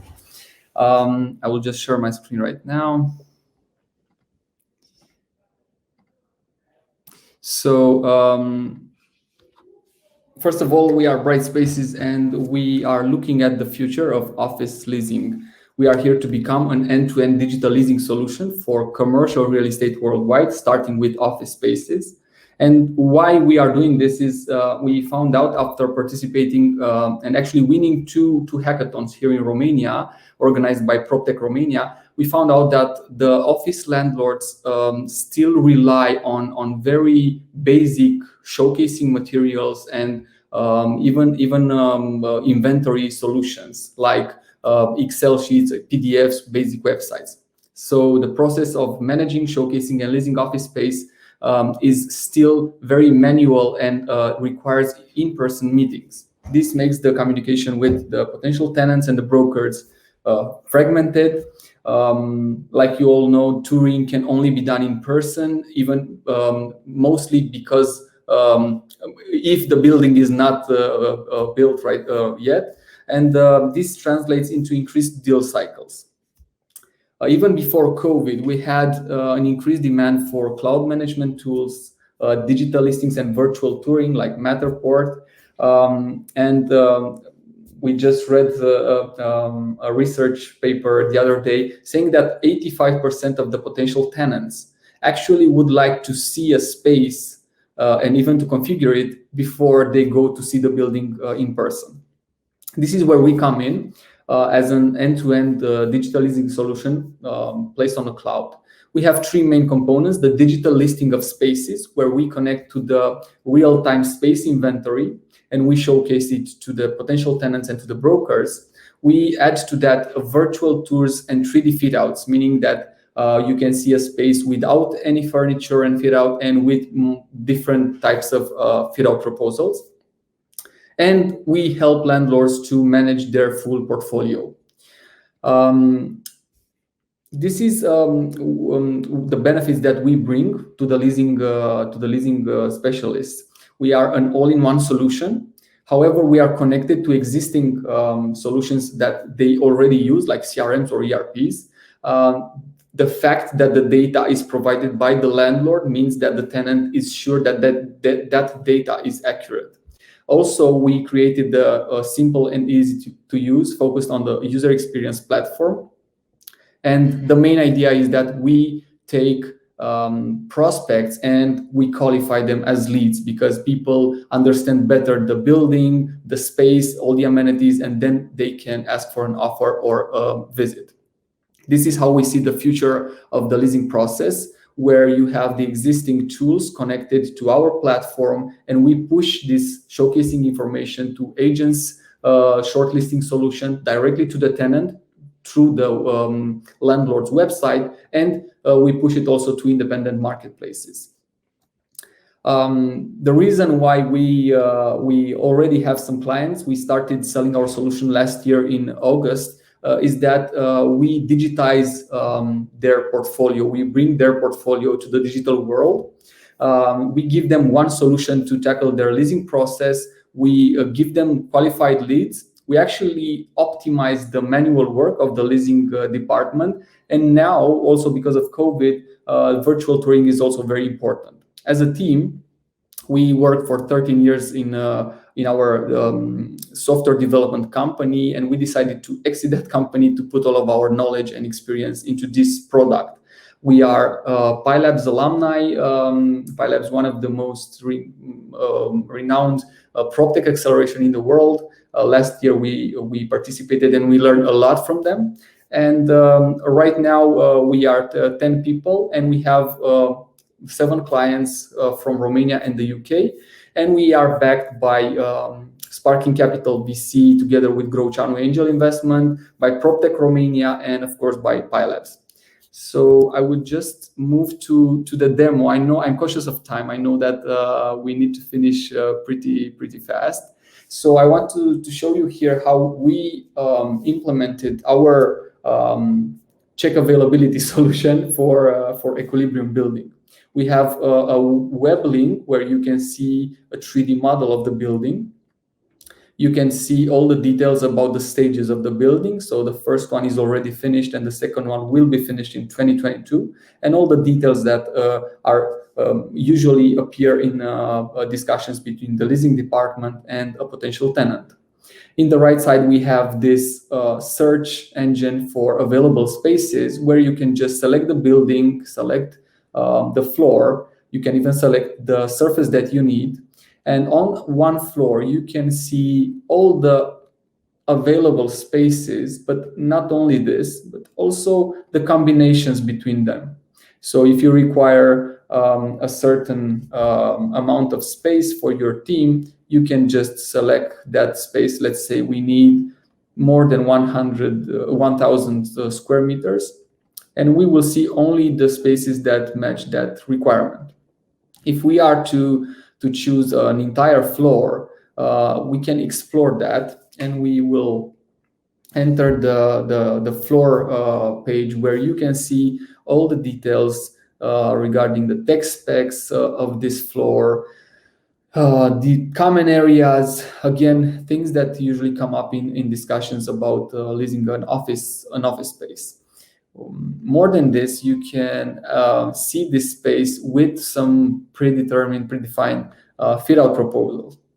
We have an 80% open space with high and low density, because we know that COVID changed some things right now. And also we have 50% open space and 50% rooms. Here in the left side, you can see the details about the rooms about this fit-out. And we can also see this in plan mode or even in person. This is a virtual tour generated by our platform, where you can see this space, as I said, with virtual staging. So you can see the space without any fit out. You can see it with different types of fit out. And I would add that we are now working, and we will launch in maximum 2 months, an upgrade to this solution, where you can just create your perfect space plan by a drag and drop feature with furniture, walls, and everything you need in an office. If you like this space, the end goal for the landlord is to receive leads. So if you like this space as a tenant, you just select the space as you do in a normal e-commerce experience, and you can request the offer and the visit. You just get your company details from the company book, you select a date when you want to visit the space, and you click request offer. This was our demo and my short presentation. I know maybe you have a lot of questions for us, so I would gladly answer all of them via email, or if there are some questions right now, for sure I can answer them. Well done, Bogdan. That was very quick, very efficient, very effective, sir. Yeah, I tried to keep the timeline of the whole program. No, they did absolutely well. Very, very grateful to you. Very quick question to you, Bogdan. Please. If you were being asked a really difficult question, which is, okay, when do you foresee the technology you're using now being outdated? Outdated. Well, how quickly will it move on, do you think? Yeah, that's interesting. We have monthly team meetings. We call them creative sessions, where we discussed where is this going to go in 10 years, in 20 years. We actually, at one point, we discussed about going to Mars with our solution, because if Elon Musk actually goes to Mars, people from here, from the Earth, will need to see how those spaces that they're going to live in will look like. So, to answer your question, I believe that the technology will be outdated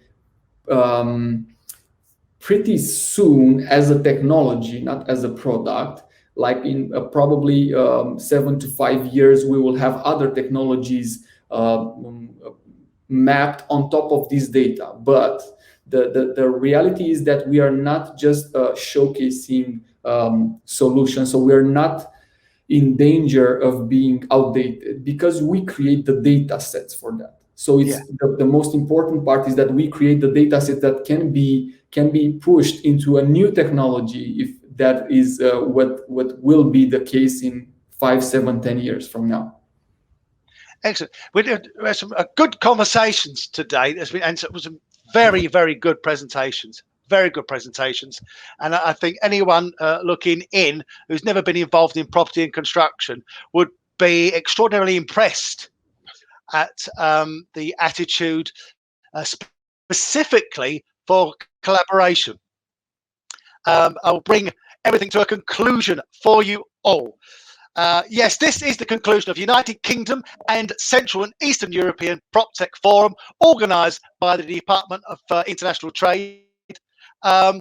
Just leaves me on express on behalf of Gábor, Sylvia, and all their hardworking colleagues at the Department for International Trade. Huge thanks to Paul Fox, Her Majesty Ambassador to Hungary, for very graciously opening this event. The 15 presenting organisations and the 18 people who presented for them with aplomb.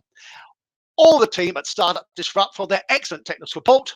And of course, last but not least, all of you good people who've taken time out of your busy schedule to be with us today. I will now put on screen for you all the email addresses of the four people who'll be absolutely delighted to help you with any support you're seeking in connection with today's event.